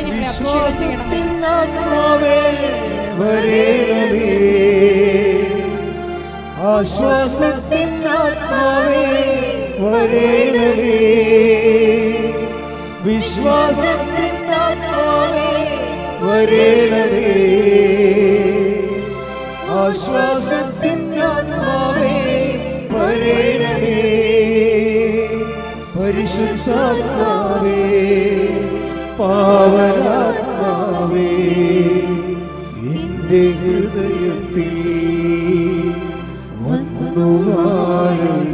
പരിശുദ്ധ പരമദിവ്യകാരുണ്യത്തിന് ആരാധനയും സ്തുതിയും പുകഴ്ചയും ഉണ്ടായിരിക്കട്ടെ. ഈ കൈ നെഞ്ചത്ത് വെച്ചൊന്ന് ആത്മാർത്ഥത്തോടെ പ്രാർത്ഥിച്ചേ. കർത്താവേ, കർത്താവേ, ഞങ്ങൾക്ക് എല്ലാവർക്കും അഭിഷേക വിധി പ്രകാരമുള്ള പ്രത്യാശയുടെ അഭിഷേകം ലഭിക്കാൻ ഞങ്ങളെ അനുഗ്രഹിക്കണമേ. ഞങ്ങളുടെ ജീവിതത്തിലെ അങ്ങയുടെ തിരുസന്നിധിയിൽ വെച്ചിട്ടുള്ള വിഷയങ്ങള് അങ്ങയുടെ കാലത്ത് നടക്കുന്നത് വരെ പ്രത്യാശയോടെ ജീവിക്കുവാൻ ഞങ്ങൾക്ക്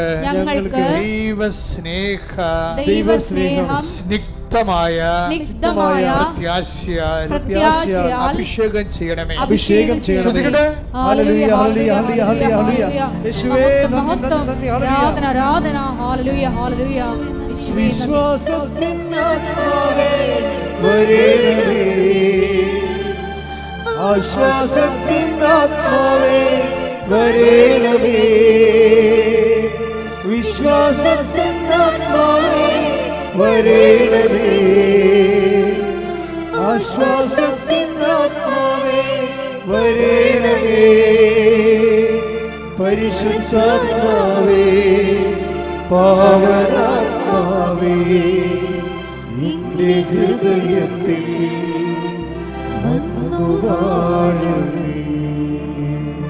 എപ്പോഴും നമ്മൾ ശ്രദ്ധിക്കേണ്ട കാര്യം, ഉടമ്പടിയെ ഇങ്ങനെ ഒക്കുമെങ്കിലും ഒക്കട്ടെ, നമുക്ക് ചെയ്ത് നോക്കാം. നിങ്ങൾ അങ്ങനെ ഒരു അംബിഗസ് ഹൈപ്പോത്തറ്റിക്കലായിട്ട് ഒരു സാങ്കല്പികമായിട്ട് ചെയ്യുമ്പോഴാണ് നിങ്ങൾ ശരിക്കും ഉടമ്പടി എടുത്ത് പണി മേടിക്കുന്നത്. കാര്യം എന്താണ്? നിങ്ങൾ ദൈവത്തെ പരീക്ഷിക്കുകയാണ്. ചില ആൾക്കാരെന്ത് ചെയ്യും? അവർ ഉടമ്പടിയെക്കുറിച്ച് നല്ലവണ്ണം പഠിക്കും. ആദ്യം സാക്ഷ്യങ്ങളെല്ലാം കേട്ട് മനസ്സിൽ ഉറപ്പാക്കും. എന്നിട്ടെന്താ? ഒറ്റ ചെയ്താണ്. അവർ ഒറ്റ ചെയ്താണ്. ഉടമ്പടിക്ക് മുമ്പ് തന്നെ അവരിവിടെ വരുന്ന മുമ്പ് തന്നെ അവർ പോയി കുമ്പസാരിക്കും. അവർ ഇന്നലെ കേട്ട സാക്ഷ്യം എന്താണ്? ഞാൻ ഉടമ്പടിക്ക് മുമ്പ് തന്നെ 1 മാസമേ ഉടമ്പടിക്ക് എന്നെ ഒരുക്കിയെന്ന്. അതാണ് സംഭവം.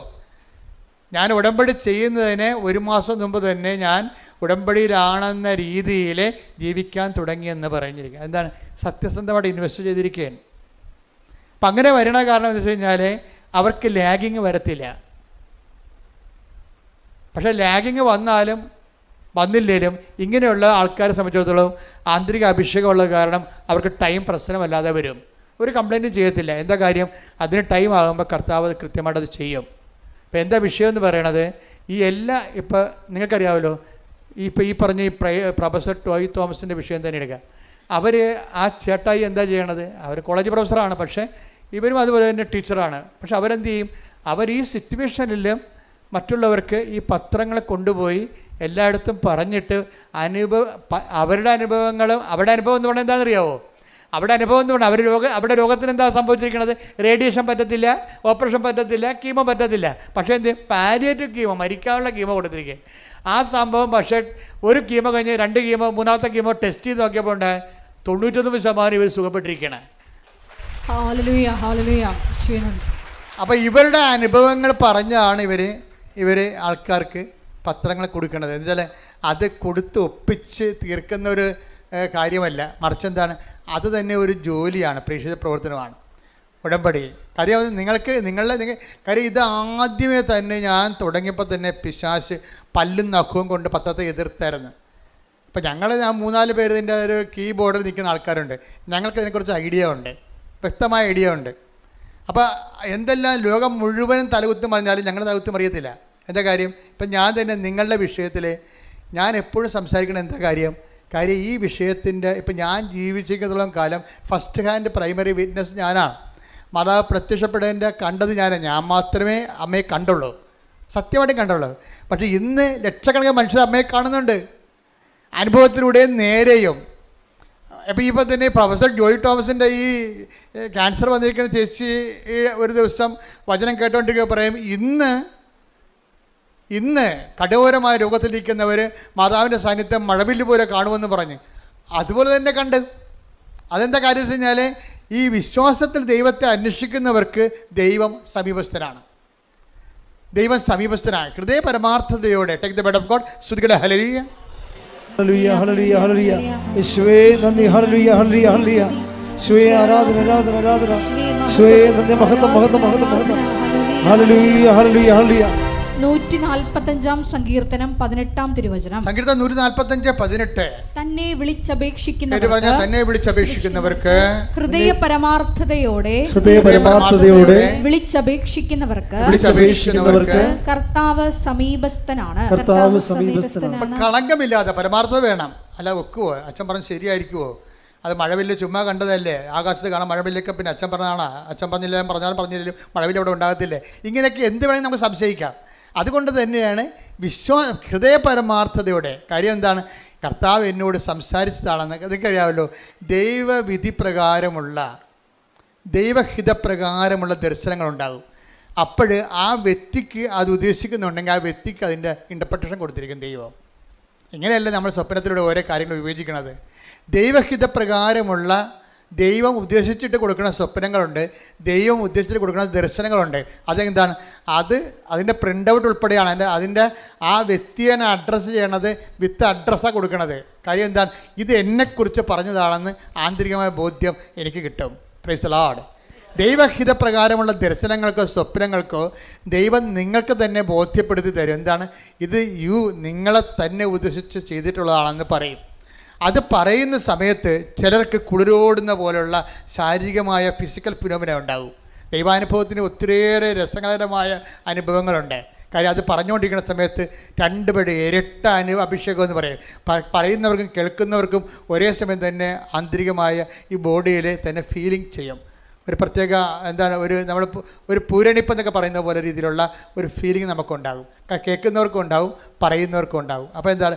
പരിശുദ്ധാത്മാവിൽ ചെയ്യുന്ന കാര്യങ്ങൾക്കും സംഭവിക്കുന്ന കാര്യങ്ങൾക്കും നമുക്ക് പേഴ്സണൽ കൺകറൻസ് കിട്ടാൻ നമുക്ക് വ്യക്തിപരമായി ദൈവം നൽകുന്ന ശാരീരികമായ അനുഭവങ്ങൾ ഫിസിക്കൽ ഫിനോമെറ്റിസിസമാണ്. ശരിക്കും പറഞ്ഞാൽ ഇങ്ങനെയുള്ള ഒരു ദൈവികമായ കാര്യങ്ങളുടെ ശാരീരികമായ പ്രതിഭാസങ്ങൾ അത് ഇന്നത്തെ കാലത്ത് ഉടമ്പടിയുടെ അനുഭവങ്ങളിൽ കൂടിക്കൂടിയാണ് വരണത്. അപ്പോൾ അത് എല്ലാവർക്കും അതുകൊണ്ടാണ് സുഗന്ധാഭിഷേകം വരണത്, മഴവില്ല് വരണത്, അതുപോലെ തന്നെ മാതാവ് സ്വപ്നത്തിൽ വന്നു വിളിക്കണത്. കഴിഞ്ഞ ദിവസങ്ങളിൽ ഒരു സാക്ഷ്യം ഉണ്ടായെന്ന് വെച്ച് കഴിഞ്ഞാൽ ആ മനുഷ്യന് നമ്മുടെ അദ്ദേഹം പറയണത് ഇവിടെ ഇതിന് വാതിക്കലിരിക്കുന്ന മാതാവ് വന്ന് എന്നെ ഒരു സ്വർണത്തിൻ്റെ വടി കൊണ്ട് ഞാൻ അമ്മയോട് പറഞ്ഞായിരുന്നു, അമ്മ എൻ്റെ ജന്മത്തിൽ ഞാൻ 5:30 എഴുന്നേരം ചരിത്രമില്ല.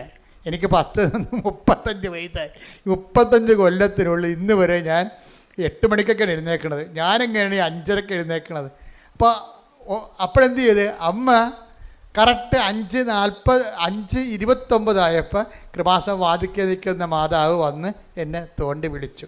ഞാൻ ഞെട്ടി എഴുന്നേറ്റ് നോക്കിയപ്പോൾ മണി 5:30. അതായത് ഈ കാലങ്ങളിൽ അഡ്രസ്സ് നേരിട്ട് നമുക്ക് അനുഭവം കിട്ടും. നേരിട്ട്. അതായത് ഒന്നാമത്തെ കൃപാസനത്തിൻ്റെ വിഷയം സഞ്ചാരി മാതാവാണ്. എന്ന് വെച്ച് കഴിഞ്ഞാൽ ഇപ്പം തന്നെ ഇവരുടെ കാര്യം തന്നെ എടുക്കാം. ഇവരുടെ കാര്യം ഇവർക്ക് ഈ ക്യാൻസർ 99% കുറഞ്ഞല്ല, പിന്നെ 1% ഉള്ളു. അപ്പോൾ ആ സന്തോഷ വാർത്ത എന്നെ അറിയിക്കാൻ വേണ്ടി അവരിവിടെ വന്നു. വന്നപ്പോൾ എന്നാ പറ്റിയത്? പ്രൊഫസർ ഇവിടെ വന്നപ്പോൾ ഓഫീസിൽ നിന്ന് പറഞ്ഞ് നിങ്ങൾ കഴിഞ്ഞ ആഴ്ച കണ്ടതല്ലേ അച്ഛനെ, കണ്ടിട്ട് പോയപ്പോഴല്ലേ ഇത്രയും കുറഞ്ഞിരിക്കണത്, ഇനിയിപ്പോൾ നിങ്ങൾക്ക് 90 ദിവസം കഴിഞ്ഞ് കാണാൻ പറ്റത്തുള്ളൂ. കാര്യം ഒത്തിരി പേര് കാണാനുണ്ട്, ഒരു പ്രാവശ്യം പോലും കാണാത്തവരുണ്ടല്ലോ. അപ്പോൾ പ്രൊഫസറിന് അത് കാര്യം മനസ്സിലായപ്പോൾ പ്രൊഫസർ സങ്കടത്തോടെയാണെങ്കിൽ തിരിച്ചുപോയി. പിറ്റേ ദിവസമുണ്ട് ഞാൻ പ്രൊഫസറിൻ്റെ വീടിൻ്റെ വാതിൽക്കൽ നിൽക്കണം. അല്ല, എനിക്കറിയാൻ പാടില്ല. ഞാൻ ചേന്നമംഗലത്ത് പോയ ആളാണ്. ചേന്നമംഗലം എൻ്റെ പഠനത്തിൻ്റെ ഒരു ഭാഗമാണ്. പഴയകാല ക്രിസ്ത്യൻ സെറ്റിൽമെൻറ്റാണ് ചേന്നമംഗലം എന്ന് പറയുന്നത്. 1800 കൊല്ലം പഴക്കമുള്ള സെറ്റിൽമെൻറ്റാണ്. അപ്പം അതിനെക്കുറിച്ചുള്ള പഠനങ്ങളൊക്കെ ഉണ്ട്. ഞാൻ പഠിച്ച ഒരു പുസ്തകം എഴുതുന്നുണ്ട്. ആ പുസ്തകത്തിൻ്റെ ആവശ്യത്തിന് വേണ്ടി ഞാൻ ചേന്നമംഗലത്ത് യഹൂദ പള്ളി ചെന്ന് ആ പള്ളി ഒത്തിരി ഇടാകൂടങ്ങളിൽ പോയിട്ട് ആ പള്ളി എത്തിയപ്പോൾ പള്ളി അടച്ചിട്ടിരിക്കുകയാണ്. പള്ളി അടച്ചിട്ടപ്പോൾ റോഡ് വക്കൽ നിന്നിരിക്കുന്ന ഒരാളിനെ ഞാൻ വിളിച്ചിട്ട് ഞാൻ കാറിലേക്ക് വിളിച്ചപ്പോൾ അയ്യോ ജോസഫത്തല്ലേ, എന്താ ഇവിടെ എന്ന് ചോദിച്ചു.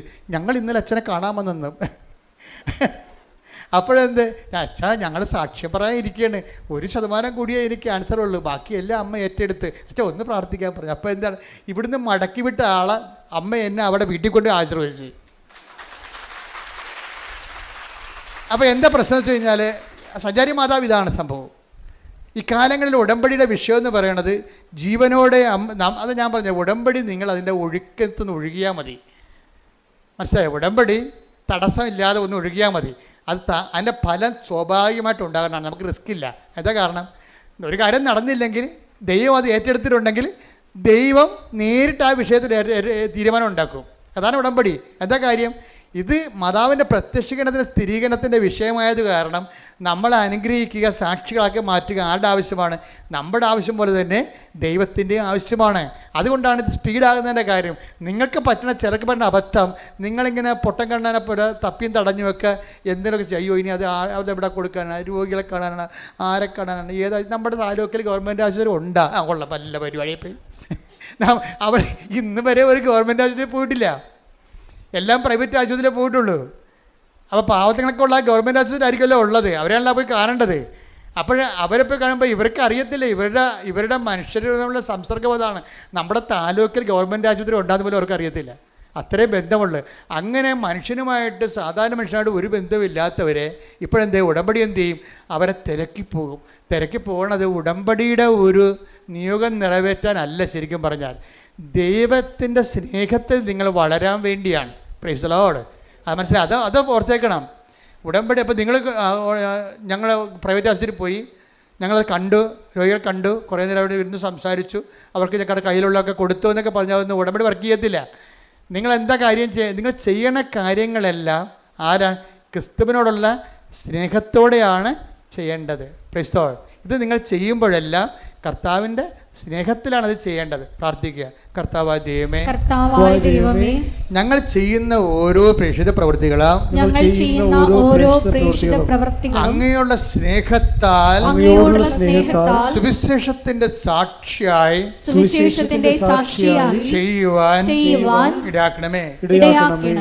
അപ്പോഴേ ഇതിൻ്റെ വിഷയത്തിൽ നമ്മൾ ചെയ്യും തോറും നമ്മൾക്ക് പരിശുദ്ധാത്മാവിനെ കിട്ടും. നമുക്കിത് ചെയ്യുമ്പോൾ ഈ പരിശുദ്ധാത്മാവിലാണ് നിങ്ങൾ ചെയ്തത്, അത് ഉടമ്പടിയുടെ കാര്യങ്ങൾ നിറവേറ്റാൻ വേണ്ടി, നമ്മുടെ കാര്യം നേടാൻ വേണ്ടി ഉള്ള ഉദ്ദേശത്തിലാണ് ചെയ്തതെന്ന് അറിയാൻ പറ്റും നമുക്ക്.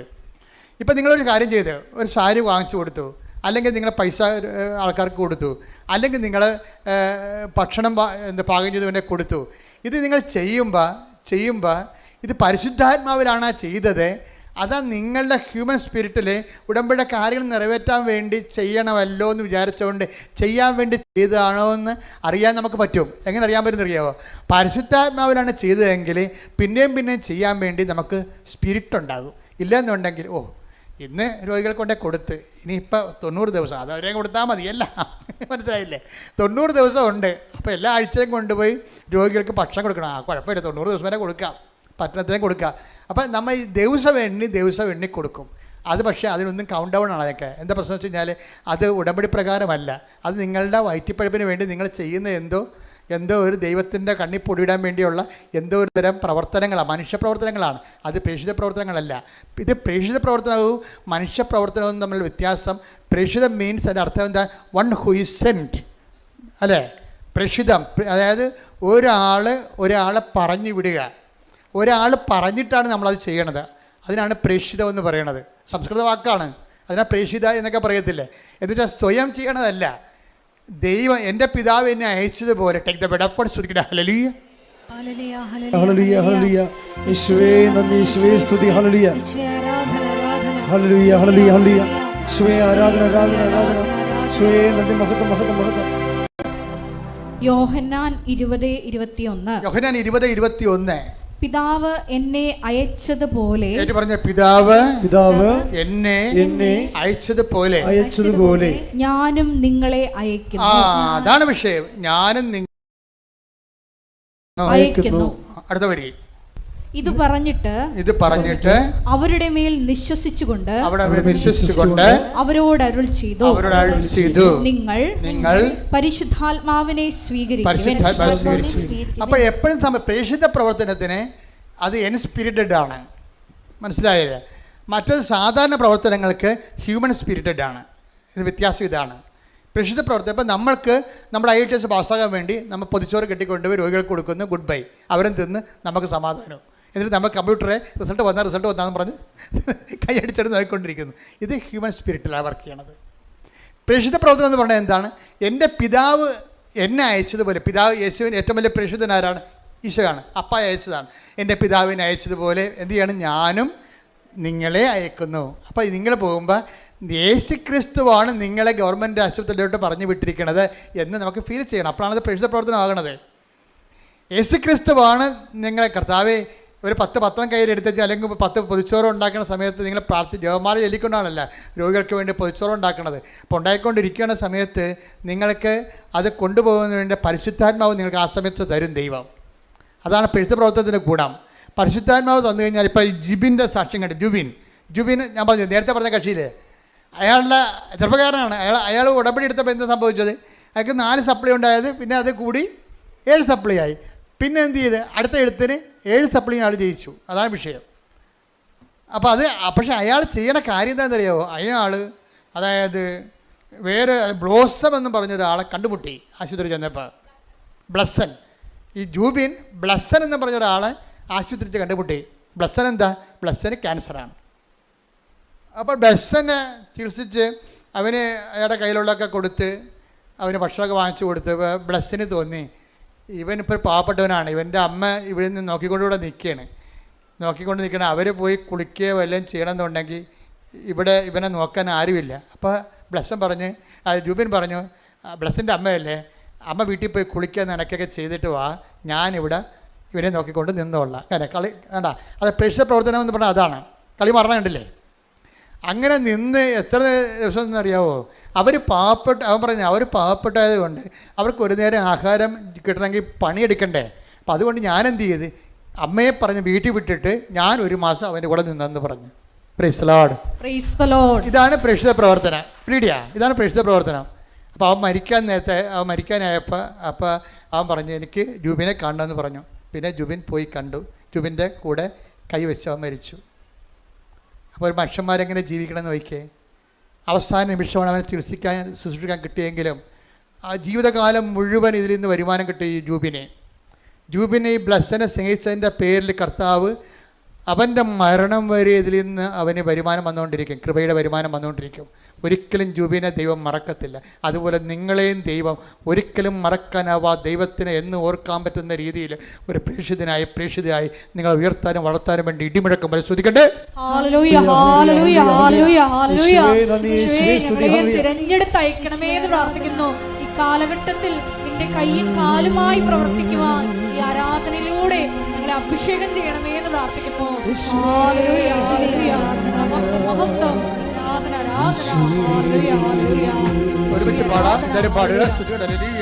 ബലഹീനതയിൽ ബലമേകി ബലവാനായോ നടത്തിടുന്നു. ബലഹീനതയിൽ ബലമേകി ബലവാനായോ നടത്തിടുന്നു. കൃപയാലേ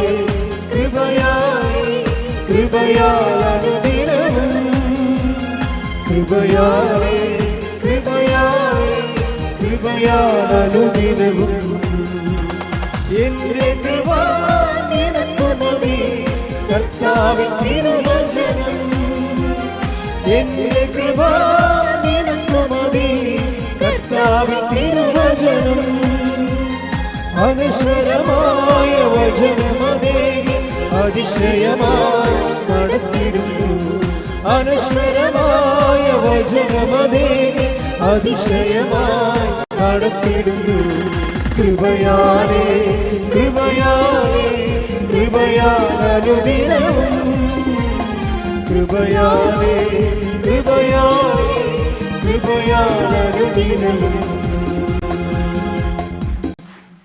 പരിശുദ്ധ പരമ ദിവ്യകാരുണ്യത്തിന് അപ്പൊ ജൂബിന്റെ പ്രേക്ഷിത പ്രവർത്തനത്തിന്റെ ഒരു മാനദണ്ഡം എന്താണെന്ന് നോക്കിയേ. ജൂബിന്റെ പ്രേക്ഷിത പ്രവർത്തനത്തിന്റെ മാനദണ്ഡം എന്താണ്? അതായത് അത് ക്രിസ്തുവിൻ്റെ പ്രേക്ഷിത പ്രവർത്തനത്തെക്കുറിച്ചുള്ള വിഭാവനതയാണ് മാനദണ്ഡമാണിത്. എപ്പോഴും നമ്മൾ വിഷയം ശ്രദ്ധിക്കേണ്ടതെന്ന് വെച്ചാൽ നമുക്ക് ഓരോ ഉടമ്പടി എടുക്കുമ്പോൾ ഓരോ ലക്ഷ്യങ്ങളുണ്ട്. ഇപ്പോൾ ഞാൻ ആദ്യകാലങ്ങളൊക്കെ പറഞ്ഞുകൊണ്ടിരുന്നത് ഇപ്പോഴും പറയണത് അതാണ്, ഉടമ്പടി ഉടനടി പരിഹാരം. ഒരു സംശയമില്ല കാര്യത്തിൽ, നിങ്ങൾ പത്രം എടുത്ത് നോക്കിയാൽ മതി. പക്ഷേ ഈ ഉടമ്പടി ഉടനടി പരിഹാരം കിട്ടിയില്ലെങ്കിലും 10,000 ഇപ്പോഴും ഇത്തിരി ഉടമ്പടി ദൈവത്തിൻ്റെ സമയത്താണത് നടക്കണമെന്നുണ്ടെങ്കിൽ 10,000 അതിനുള്ളിൽ വിശുദ്ധരായി ജീവിക്കുന്നുണ്ട്. ഇന്ന് എന്താ കാര്യം? കർത്താവ് ചെയ്യുമ്പോൾ എല്ലാം കൃത്യമായിട്ട് ചെയ്യുന്നവർക്ക് നല്ല ക്രിസ്തുവിനെക്കുറിച്ച് നല്ല ഐഡിയ ഉണ്ട്. ക്രിസ്തുവിനെക്കുറിച്ച് ഐഡിയ ഇല്ലാത്ത ജനങ്ങളോട് സംസാരിക്കുമ്പോൾ എന്ത് ചെയ്യണം? ആ രീതിയിൽ സംസാരിക്കാൻ പറ്റുള്ളൂ നമുക്ക്. ഉദാഹരണത്തിന് 1 Corinthians 3:1 എടുത്തേ. സഹോദരരെ, പറഞ്ഞ സഹോദരങ്ങളെ, എനിക്ക് നിങ്ങളോട് ആത്മീയ മനുഷ്യരോട് എന്നതുപോലെ സംസാരിക്കാൻ സാധിച്ചില്ല. ജഡിക മനുഷ്യരോട് എന്നതുപോലെയും ക്രിസ്തുവിനെ കുറിച്ചുള്ള അറിവിന്റെ കാര്യത്തിൽ പൈതങ്ങളോട് എന്നതുപോലെയുമാണ് നിങ്ങളോട് ഞാൻ സംസാരിച്ചത്. പൈതങ്ങളോട് സംസാരിക്കുമ്പോൾ എന്ത് ചെയ്യണം? അവർക്ക് മിഠായി, ബലൂൺ, അതുപോലെയുള്ള കളിപ്പാട്ടം, ഇങ്ങനെ കുറേ സംഭവങ്ങളില്ലേ, അവർ കിട്ടിയാൽ മാത്രമേ മദറിൻ്റെ സ്നേഹം. നിങ്ങൾക്കറിയാവില്ല, ഇപ്പം കുഞ്ഞുങ്ങളെ അമ്മയെന്ന് വിളിക്കണ ആരെയാണ് പലപ്പോഴും? ആയമാരെ വിളിക്കണതല്ലേ. നാളെ ബംഗാളി ചേച്ചിമാർ വന്ന് നമ്മുടെ പിള്ളേർക്ക് നിങ്ങൾ 4 ലക്ഷത്തിൻ്റെ ശമ്പളം മേടിക്കും, നിങ്ങളുടെ മക്കൾക്ക് മുല കൊടുക്കുന്നതായിരിക്കും ബംഗാളി ചേച്ചിമാരായിരിക്കും. അപ്പം നമ്മുടെ മക്കൾ അവരെന്തെന്ന് വിളിക്കും? അമ്മയെന്ന് വിളിക്കും. നിങ്ങളെന്തെന്ന് വിളിക്കും? ആയെന്ന് വിളിക്കും. ഇതാണ് പ്രശ്നം. പിള്ളേരുടെ ഒരു സൈക്കോളജിയിൽ എന്താ ഉള്ളത്? ആര് എന്ത് കൊടുക്കുന്നു അവരാണ് അമ്മ. പറഞ്ഞിട്ട് കാര്യമില്ല. ആര് കൊടുക്കുന്നു? അമ്മ എപ്പോഴും അമ്മയാൽ നിൽക്കുന്നത് എന്തുകൊണ്ടാണ്? എല്ലാ കാര്യങ്ങളും കുഞ്ഞിനെ ചെയ്ത് കൊടുക്കുന്നത് കൊണ്ടാണ്. അപ്പം ദൈവത്തിന് ഇങ്ങനെ ഒരു കാലം ഉണ്ടെന്നാണ് പൗലോസ് പറയുന്നത്. ഒന്നിനു വായിച്ചത്. സഹോദരങ്ങളെ, എനിക്ക് നിങ്ങളോട് ആത്മീയ മനുഷ്യരോട് എന്നതുപോലെ സംസാരിക്കാൻ സാധിച്ചില്ല.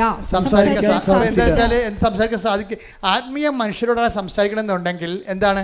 നേരത്തെ പറഞ്ഞ കാര്യം 1 തിമോത്തി 4:8 എന്താണ്? ആത്മീയ മനുഷ്യരോട് സംസാരിക്കണം എന്തിനെക്കുറിച്ചാണ്? നിത്യജീവനെക്കുറിച്ചായിരിക്കും. ജഡിക മനുഷ്യരോട് സംസാരിക്കണം എന്തിനെക്കുറിച്ചായിരിക്കും? ഈ ജീവിതത്തിന് വേണ്ടിയായിരിക്കും സംസാരിക്കണത്. അപ്പോൾ ഈ ജീവിതത്തിന് വേണ്ടി കർത്താവ് അഡ്രസ്സ് ചെയ്യണില്ലേ? അതാണല്ല ഉടമ്പടി. ഈ ജീവിതത്തിന് വേണ്ടി അവർക്ക് വീഞ്ഞില്ല, അവർക്ക് വീടില്ല, അവർക്ക് ജോലിയില്ല, അവരുടെ വിവാഹം നടക്കണില്ല, അവർക്ക് രോഗമാണ്. ഇതല്ലേ പരിശുദ്ധ ഉടമ്പടിയിലൂടെ ഈശോയോട് പറഞ്ഞിട്ടല്ലേ സമയബന്ധിതമായി ഈ വിഷയം സമാധാനം ഉണ്ടാകുന്നത്. പക്ഷേ അടുത്ത പടി എന്താണ് ഉടമ്പടിയുടെ? ഈ ജീവിതത്തിന് വേണ്ടി മാത്രമാണ് നിങ്ങൾ യേശുക്രിസ്തു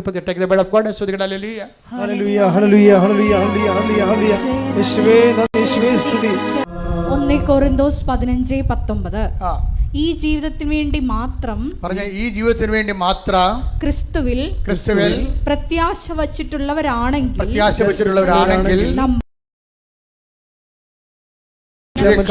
നിർഭാഗ്യരാണ്. അപ്പം ക്രിസ്തുവിൽ പ്രത്യാശ അർപ്പിക്കണം എന്തിനാണ്? ഈ ജീവിതത്തിന് വേണ്ടിയും മാത്രമാണെന്നാണ് ചോദിക്കണത്. വെച്ചാൽ ഈ ജീവിതത്തിന് വേണ്ടി ഉണ്ട്, ഈ ജീവിതത്തിന് വേണ്ടി, പിന്നെ എന്താണ്? വരാനിരിക്കുന്ന ജീവിതത്തിന് വേണ്ടി കൂടിയാണ്. അപ്പോൾ വരാനിരിക്കുന്ന ജീവിതത്തിന് വേണ്ടി കൂടുതലാണ് നിങ്ങൾ ചില കാര്യങ്ങൾ താമസിക്കുന്നുണ്ടെങ്കിൽ എപ്പോഴും ഓർത്തേക്കണം, നിങ്ങളെന്താണ്? നിത്യജീവൻ്റെ എക്സ്പ്രസ് ഹൈവേയിലേക്ക് വന്നു എന്ന്. എന്താ കാര്യം? എന്താണ്? ദൈവം ഈ ജീവിതത്തിൽ ഉടമ്പടിയിൽ ഒരു 3-4 കാര്യങ്ങൾ പടപെടാതെ നിങ്ങളുടെ കാര്യം നടക്കുകയും ചില കാര്യങ്ങൾ താമസിക്കുകയും ചെയ്യുമ്പോൾ അത് താമസിക്കുന്നതല്ല, മറിച്ച് എന്താണ്? നിത്യജീവനെക്കുറിച്ച് നിങ്ങൾ ഈ കാലഘട്ടങ്ങളിൽ ചിന്തിക്കാനും അതിനുവേണ്ടി ഇൻവെസ്റ്റ് ചെയ്യാനും വേണ്ടി ദൈവം നിങ്ങളെ ഒരുക്കുന്നതാണ്. കൈയടിച്ച് ശ്രദ്ധിക്കട്ടെ.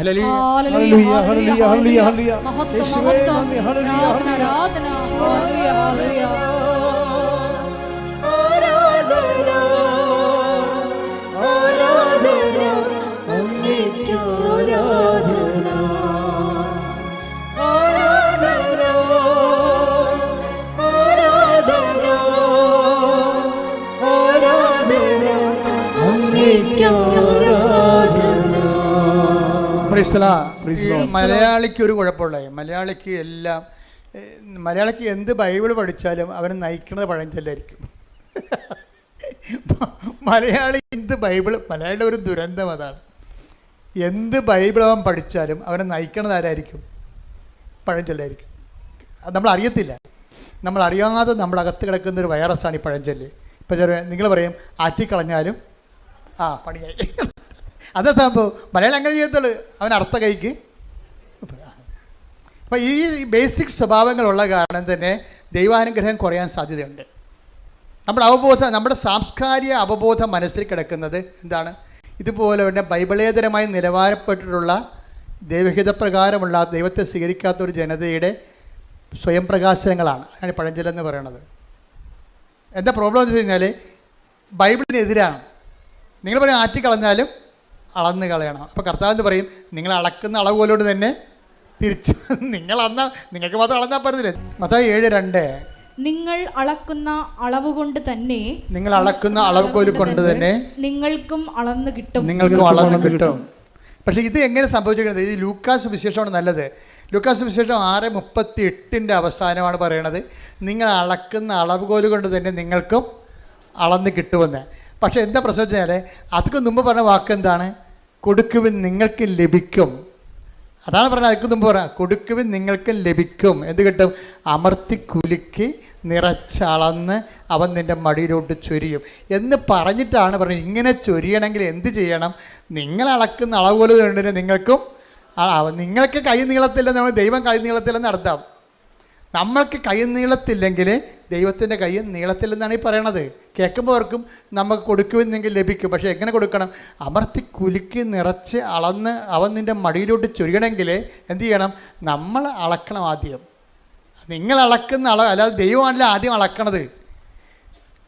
ആ വചനം ഒന്ന് വായിച്ചേ. ലൂക്ക 6:38. ലൂക്ക 6:38. കൊടുക്കുവിൻ നിങ്ങൾക്കും കിട്ടും, നിങ്ങൾക്ക് ലഭിക്കും. അമർത്തി കുലുക്കി നിറച്ചളന്ന് അവർ നിങ്ങളുടെ മടിയിൽ ഇട്ടു തരും. നിങ്ങളുടെ മടിയിൽ ഇട്ടു തരും. നിങ്ങൾ അളക്കുന്ന അളവ് കൊണ്ട് തന്നെ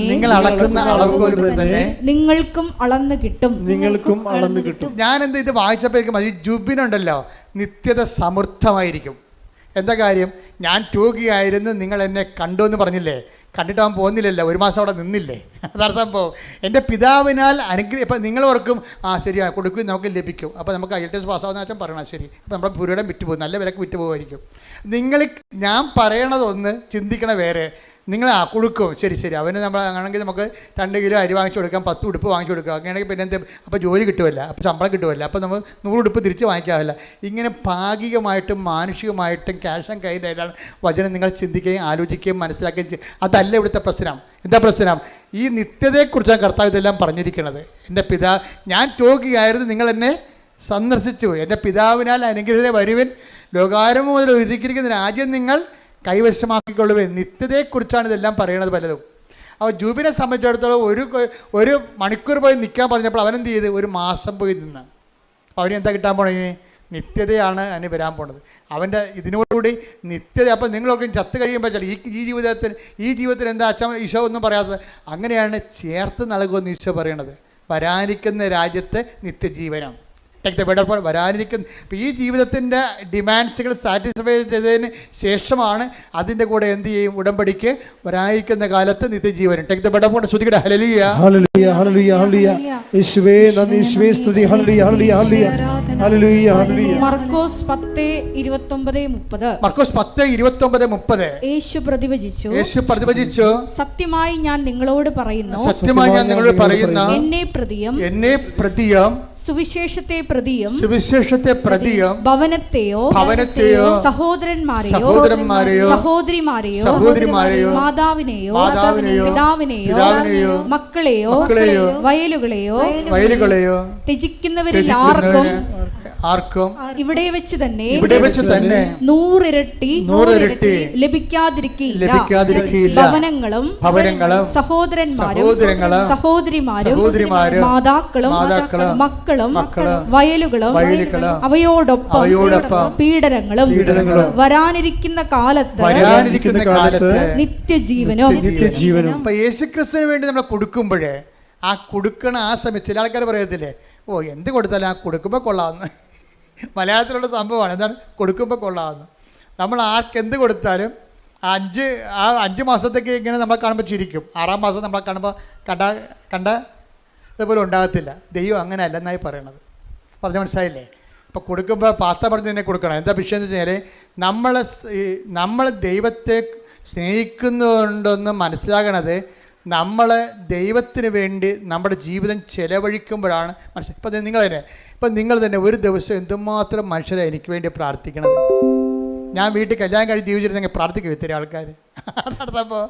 ഞാൻ കർത്താവിന് എൻ്റെ ജീവിതം കൊടുത്തപ്പോൾ ലക്ഷക്കണക്കിന് മനുഷ്യരല്ലേ നമ്മളെ പ്രാർത്ഥിക്കാൻ വേണ്ടി നിൽക്കണതും നമുക്ക് വേണ്ടി പ്രാർത്ഥിക്കണതും ശുശ്രൂഷകളെല്ലാം സഹായിക്കണതും എന്തെല്ലാം കാര്യങ്ങൾ. അതുപോലെ നിങ്ങളും എൻ്റെ ദൈവത്തിലെ ഇപ്പോൾ ഇത് പ്രേക്ഷിത പ്രവർത്തനത്തിൻ്റെ സമയമാണ്. ഇപ്പം അച്ഛൻ്റെ കൂടെ പ്രേക്ഷിത പ്രവർത്തനം ചെയ്യണമെന്ന് ആഗ്രഹിക്കുന്നവർക്ക് വന്നിവിടെ ഒന്ന് നിൽക്കാം, ഒരു കുഴപ്പമില്ല. വേണം 5 കൊല്ലം വേണം 5 കൊല്ലം നിൽക്കാം, 3 കൊല്ലം വേണം 3 കൊല്ലം നിൽക്കാം, ജീവിതകാലം മുഴുവൻ വേണമെങ്കിൽ നിങ്ങൾക്ക് നിൽക്കാം. അതൊക്കെ പക്ഷേ നിങ്ങൾക്ക് ബോധ്യം ഉണ്ടാകണം ഈ വിഷയത്തെക്കുറിച്ച്. കാര്യം ഇവിടെ നിൽക്കുന്നവർ വെറുതെ ഒരു ധ്യാനകത്തിൽ പോയി നിൽക്കുകയല്ല. മാതാവിൻ്റെ പ്രത്യക്ഷീകരണത്തിന് സ്ഥിരീകരണത്തിനായിട്ട് ഞാൻ എൻ്റെ ജീവിതം കൊണ്ട് സാക്ഷിയാണെന്നുള്ള രീതിയിൽ പ്രത്യക്ഷീകരണത്തിൻ്റെ സാക്ഷികളാണ്. ആ കാര്യത്തിൽ ബോധ്യമുള്ളവരായിരിക്കണം വരേണ്ടത്. ആ കാര്യത്തിൽ ബോധ്യം ഉണ്ടാകണം. അല്ലാത്തവർ 2-5 കൊല്ലം ഈ പ്രത്യക്ഷീകരണത്തിൽ ബോധ്യമില്ലാത്തവർ 5 കൊല്ലം വന്നാലും പണിക്കാരാണ്. ആ പണി കഴിഞ്ഞ് പോവും. ഞാൻ അവരുമായിട്ട് വലിയ ബന്ധങ്ങളൊന്നുമില്ല ശരിക്കും പറഞ്ഞു. അങ്ങനെ എത്രയോ പേര് ഇവിടെ വന്ന് പ്രവർത്തിച്ച് പോകുന്നുണ്ട്. I'm not seeing personally them. കാര്യം എന്നെ സംബന്ധിച്ചിടത്തോളം ഞാൻ നോക്കണത് എപ്പോഴെന്താണ്, പ്രത്യക്ഷീകരണത്തെ ഇവർക്ക് ബോധ്യമുണ്ടോ, മാതാവിടെ പ്രത്യക്ഷപ്പെട്ടതായിട്ട് അവർക്ക് ബോധ്യമുണ്ടോ, അതനുസരിച്ച് തന്നെയാണോ അവരുടെ ശുശ്രൂഷകൾ മുന്നോട്ട് പോണത്. അവിടെ സംസാരങ്ങൾ മാതാവിൻ്റെ പ്രത്യക്ഷത്തെക്കുറിച്ച് നമുക്ക് കിട്ടുന്ന അറിവെന്ന് പറയുന്നത് ഒരു അഭിഷേകദാനമാണ്.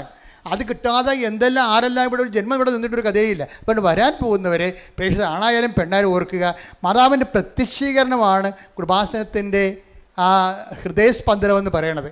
ആ പ്രത്യക്ഷീകരണത്തെക്കുറിച്ച് ദൈവം തന്നെ നിങ്ങൾക്ക് ബോധ്യങ്ങൾ തരണത് അനുഭവങ്ങളിലൂടെ ആയിരിക്കണം. അതിലൊക്കെ ഒരു ആകർഷണം തോന്നിക്കഴിഞ്ഞാൽ തീർച്ചയായും പ്രേക്ഷിതനാകാനുള്ള ാതെ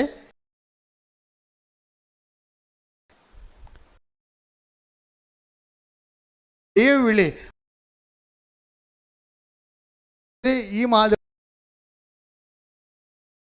ഈ സന്യസ്ത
മുഴുവൻ ഒരുമിച്ച് പാടുക.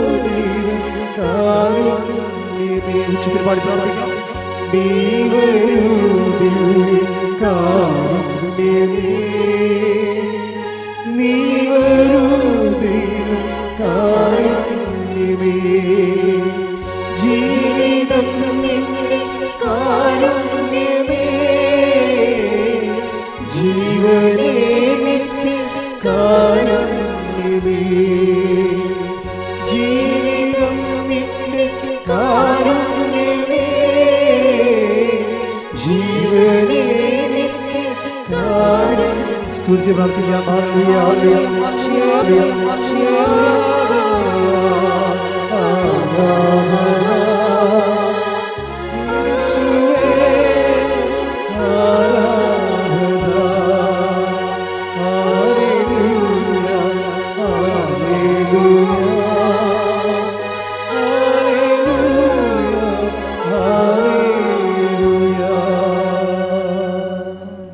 രോഗസൗഖ്യ പ്രാർത്ഥന സമയമാണ്. പരിശുദ്ധ പരമ ദിവ്യകാരുണ്യത്തിന് ആരാധനയും സ്തുതിയും പുകഴ്ചയും ഉണ്ടായിരിക്കട്ടെ. പരിശുദ്ധ പരമ ദിവ്യകാരുണ്യത്തിന് ആരാധനയും സ്തുതിയും പുകഴ്ചയും ഉണ്ടായിരിക്കട്ടെ.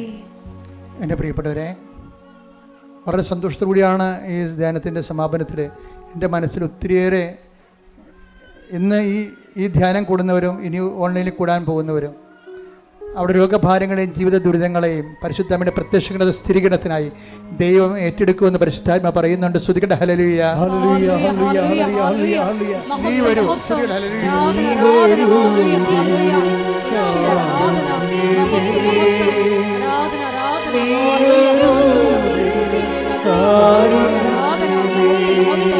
ചൊല്ലരും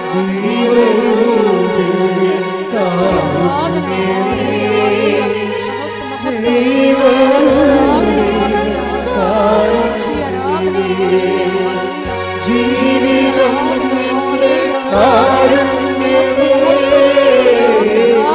ജീവനേ നിത്യകാരുണ്യമേ, ജീവിതം നിന്റെ കാരുണ്യമേ, ജീവനേ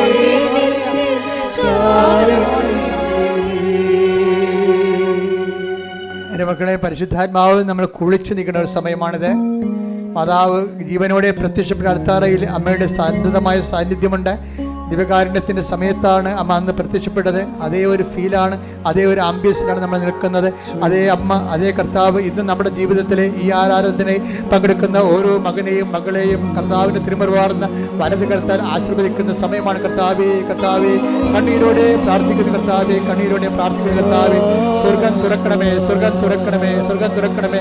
അടിപ്പിണർ പോലെ, അടിപ്പിണർ പോലെ, വൈദാക്കാലം പോലെ, വൈദാക്കാലം പോലെ ദൈവികമായ ശക്തി, ദൈവികമായ ശക്തി ഓരോ മകന്റെ മേലും, ഓരോ മകളുടെ മേലും അടിപ്പിണർ പോലെ, വൈദാക്കാലം പോലെ ദൈവികമായ ശക്തി ഓരോ മകന്റെ മേലും. കർത്താവിന്റെ വിശുദ്ധ രക്തം, കർത്താവിന്റെ വിശുദ്ധ രക്തം ഉച്ച മുതല്, കർത്താവിന്റെ വിശുദ്ധ രക്തം ഉച്ച മുതല് ഉള്ളംകാലം വരെ കർത്താവിന് അരിച്ചിറങ്ങട്ടെ, അരിച്ചിറങ്ങട്ടെ കർത്താവിന് ശക്തി. കർത്താവ് തൈറോയ്ഡ് രോഗികള്, തൈറോയ്ഡ് രോഗികള്, പിസിഒഡി രോഗികള്, പിസ്തുല രോഗികള്, കരള് രോഗികള്, ഹൃദയ രോഗികള്, ശ്വാസകോശ രോഗികള്, ഹൃദയ രോഗികള്, കിഡ്നി രോഗികള്, കുടല് രോഗികള്, ക്യാൻസർ രോഗികള്, യേശു ക്രിസ്തുവിന്റെ ഉന്നതമായ നാമത്തില് മാറിപ്പോകട്ടെ. ശ്രുതിക്കട്ടെ.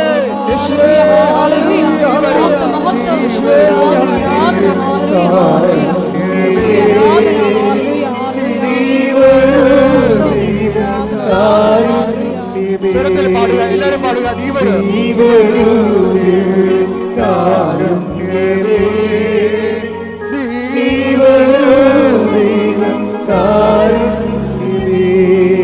കർത്താവേ, ഗർഭിണികളെ സമർപ്പിച്ച് പ്രാർത്ഥിക്കുന്ന കർത്താവേ, കർത്താവ് കുഞ്ഞുങ്ങളെ സമർപ്പിച്ച് പ്രാർത്ഥിക്കുന്ന കർത്താവേ, ഈശോ നിന്റെ തിരുമുറുവാർന്ന് വളർന്നു കയറാൻ കുഞ്ഞുമക്കൾ ഉണ്ടാകുന്ന നമ്മുടെ രോഗികളായിട്ട് കുഞ്ഞുമക്കളെ കണ്ണീരോടെ കരയുന്ന അമ്മമാരെ അവിടെ കുഞ്ഞുങ്ങളെ സ്പർശിക്കണമേ എന്ന് പ്രാർത്ഥിക്കുന്ന കർത്താവേ, നിന്റെ സ്വർഗീയമായത് കർത്താവ്, നിന്റെ ഉന്നതമായ നാമത്തെ മഹത്വപ്പെടുത്തുന്ന കർത്താവേ, മക്കളില്ലാത്തവരെ സ്പർശിക്കണ കർത്താവേ, അവരുടെ സ്പർശിക്കുന്ന കർത്താവേ, സാമ്പത്തികമായ ക്ലേശങ്ങളുള്ളവര്, ഭാരങ്ങളുള്ളവര്, പരീക്ഷ എഴുതിയിരിക്കുന്നവർ, റിസൾട്ട് പ്രതീക്ഷിക്കുന്നവര്, കർത്താവെ ജോലിക്ക് വേണ്ടി പരിശ്രമിക്കുന്നവർ, ജോലി നഷ്ടപ്പെടാൻ പോകുന്നവർ, ലിസ്റ്റ് ക്യാൻസൽ ആകാൻ പോകുന്നവർ, യേശു ക്രിസ്തുവിന്റെ ഉന്നതമായ നാമത്തില് മാർഗ തടസ്സങ്ങള്, ജീവിത ദുരിതങ്ങള് യേശുവിന്റെ നാമത്തിൽ മാറിപ്പോകട്ടെ. ശ്രദ്ധിക്കട്ടെ. ഹല്ലേലൂയ, ഹല്ലേലൂയ, ഹല്ലേലൂയ.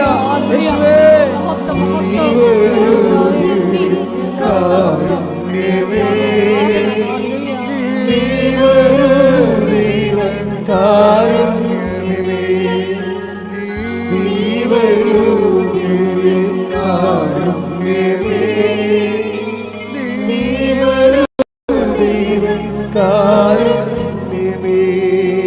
കർത്താവിന്റെ ഉന്നതമായ നാമത്തിന് സ്വന്തം ചെയ്യുന്ന കർത്താവെ, കണ്ണിന് കരുക്കളുള്ളവരെ, കണ്ണിന് ദശ വളരുന്നവരെ, കർത്താവ് കാഴ്ച മുട്ടിയവരെ അങ്ങനെ തിരിച്ച് സമർപ്പിച്ച് പ്രാർത്ഥിക്കുന്നു. മറാത്ത തലവേദനയുള്ളവരെ സമർപ്പിച്ച് പ്രാർത്ഥിക്കുന്ന കർത്താവെ, കണ്ണിൽ നിന്നും കാതിൽ നിന്ന് ഫ്ലൂയിഡ് വരുന്നവരെ, പഴുപ്പ് വരുന്നവരെ സമർപ്പിച്ച് പ്രാർത്ഥിക്കുന്ന കർത്താവ്, തൊണ്ടയിൽ മുഴയുള്ളവരെയും, തൈറോയ്ഡ് രോഗികളെയും, ടോൺസൈറ്റ് രോഗികളെയും, സ്പിറ്റുല രോഗികളെയും, സ്പോണ്ടിലൈറ്റിസ് രോഗികളെയും സമർപ്പിച്ച് പ്രാർത്ഥിക്കുന്ന കർത്താവേ, നിന്റെ വിശുദ്ധ പൗരോഹിത്യത്തെ മഹത്വപ്പെടുത്തണമേ. കർത്താവെ, സഭയിലുള്ള സാന്നിധ്യം പ്രകടമാക്കണമേ.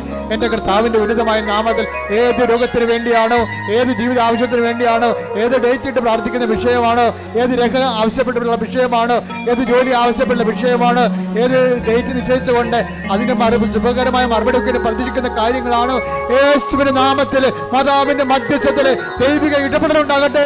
ശ്രുതിക്കട്ടെ. ഹല്ലേലൂയ, ഹല്ലേലൂയ, ഹല്ലേലൂയ. യേശുവേ,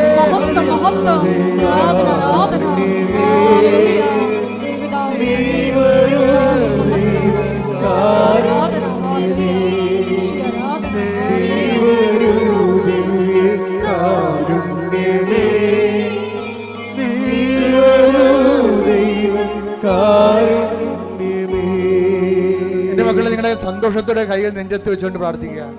അച്ഛൻ പ്രാർത്ഥിക്കുമ്പോൾ ശ്രദ്ധിക്കണം. കർത്താവിൻ്റെ അടിപ്പണ്ട പോലെ വൈദാഘാതം ദൈവികമായ ശക്തി നിനക്ക് വരുന്ന കാര്യമാണ്. നിന്റെ മനസ്സ് വേദനിക്കുന്ന, നെഞ്ച് പൊളയുന്ന, പിടക്കുന്ന എന്താ വിഷയത്തിനും ഈ ആഴ്ചയിൽ കർത്താവ് 7 ദിവസത്തിനുള്ളിൽ കർത്താവിന്റെ തീരുമാനം ഉണ്ടാകും. ശ്രദ്ധിക്കട്ടെ. ഹല്ലേലൂയ, ഹല്ലേലൂയ, ഹല്ലേലൂയ, ഹല്ലേലൂയ.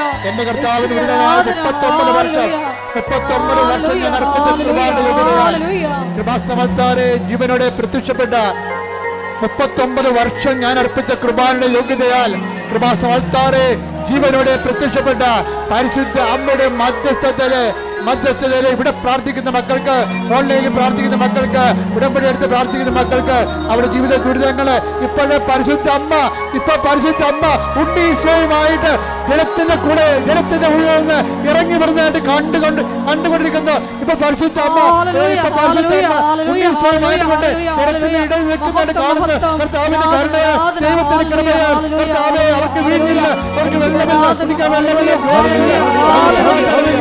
എല്ലാ കുടുംബങ്ങളിലേക്ക് കർത്താവിന്റെ കണ്ണത്തോടെ മാർഗരേഖകള് ദുരിതങ്ങള് പ്രാർത്ഥിക്കുന്ന വിഷയത്തിൽ 19 വർഷം അർപ്പിച്ചിട്ടുമാണ്. ഇവരുടെ പ്രത്യക്ഷപ്പെട്ട പരിശുദ്ധ അമ്മയുടെ മധ്യസ്ഥതയില് ഇയാൾക്കാരെ നടത്ത 10,000 ആരാധനയാൽ മാർഗരോഗങ്ങള്, ദുരിതങ്ങള്, ഈ തടസ്സങ്ങള് യേശുവിന്റെ നാമത്തിൽ മാറിപ്പോകട്ടെ.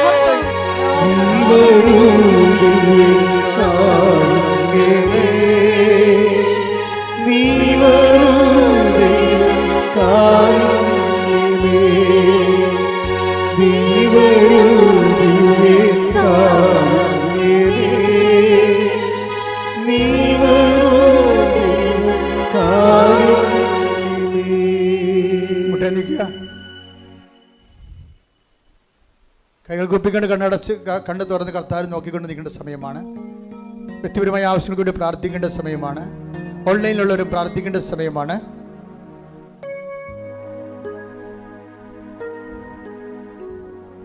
മുട്ടിൻ്റെ മുകളിലുള്ള നീണ്ട മുഴകളെ കർത്താവ് സ്പർശിക്കുന്നതായിട്ടും സുഖപ്പെടുന്നതായിട്ട് സാക്ഷ്യ സന്ദേശമുണ്ട്. ശരീരം മുഴുവൻ ഇങ്ങനെ കുരുക്കൾ പോലെ, ചൂടുകുരുവല്ല, അല്ലാതെ തന്നെ എന്തോ അലർജി മൂലം ഉണ്ടാകുന്ന കുരുക്കളെ കർത്താവ് സ്പർശിക്കുന്ന സന്ദേശമുണ്ട്. എപ്പോഴും ശരീരത്തിൽ ഇങ്ങനെ തള്ളവിലവിടെ നെക്കി നോക്കുന്ന ഒരു ഇടമുണ്ട്. അത് ക്യാൻസറാണോ എന്ന് സ്വന്തമായിട്ട് ചിന്തിച്ച് ആകുലപ്പെടുന്ന വ്യക്തിയുണ്ട്. ആ വ്യക്തിയെ കർത്താവ് സുഖപ്പെടുന്നതായിട്ട് കാണിക്കുന്നുണ്ട്. ശ്രുതിക്കട്ടെ.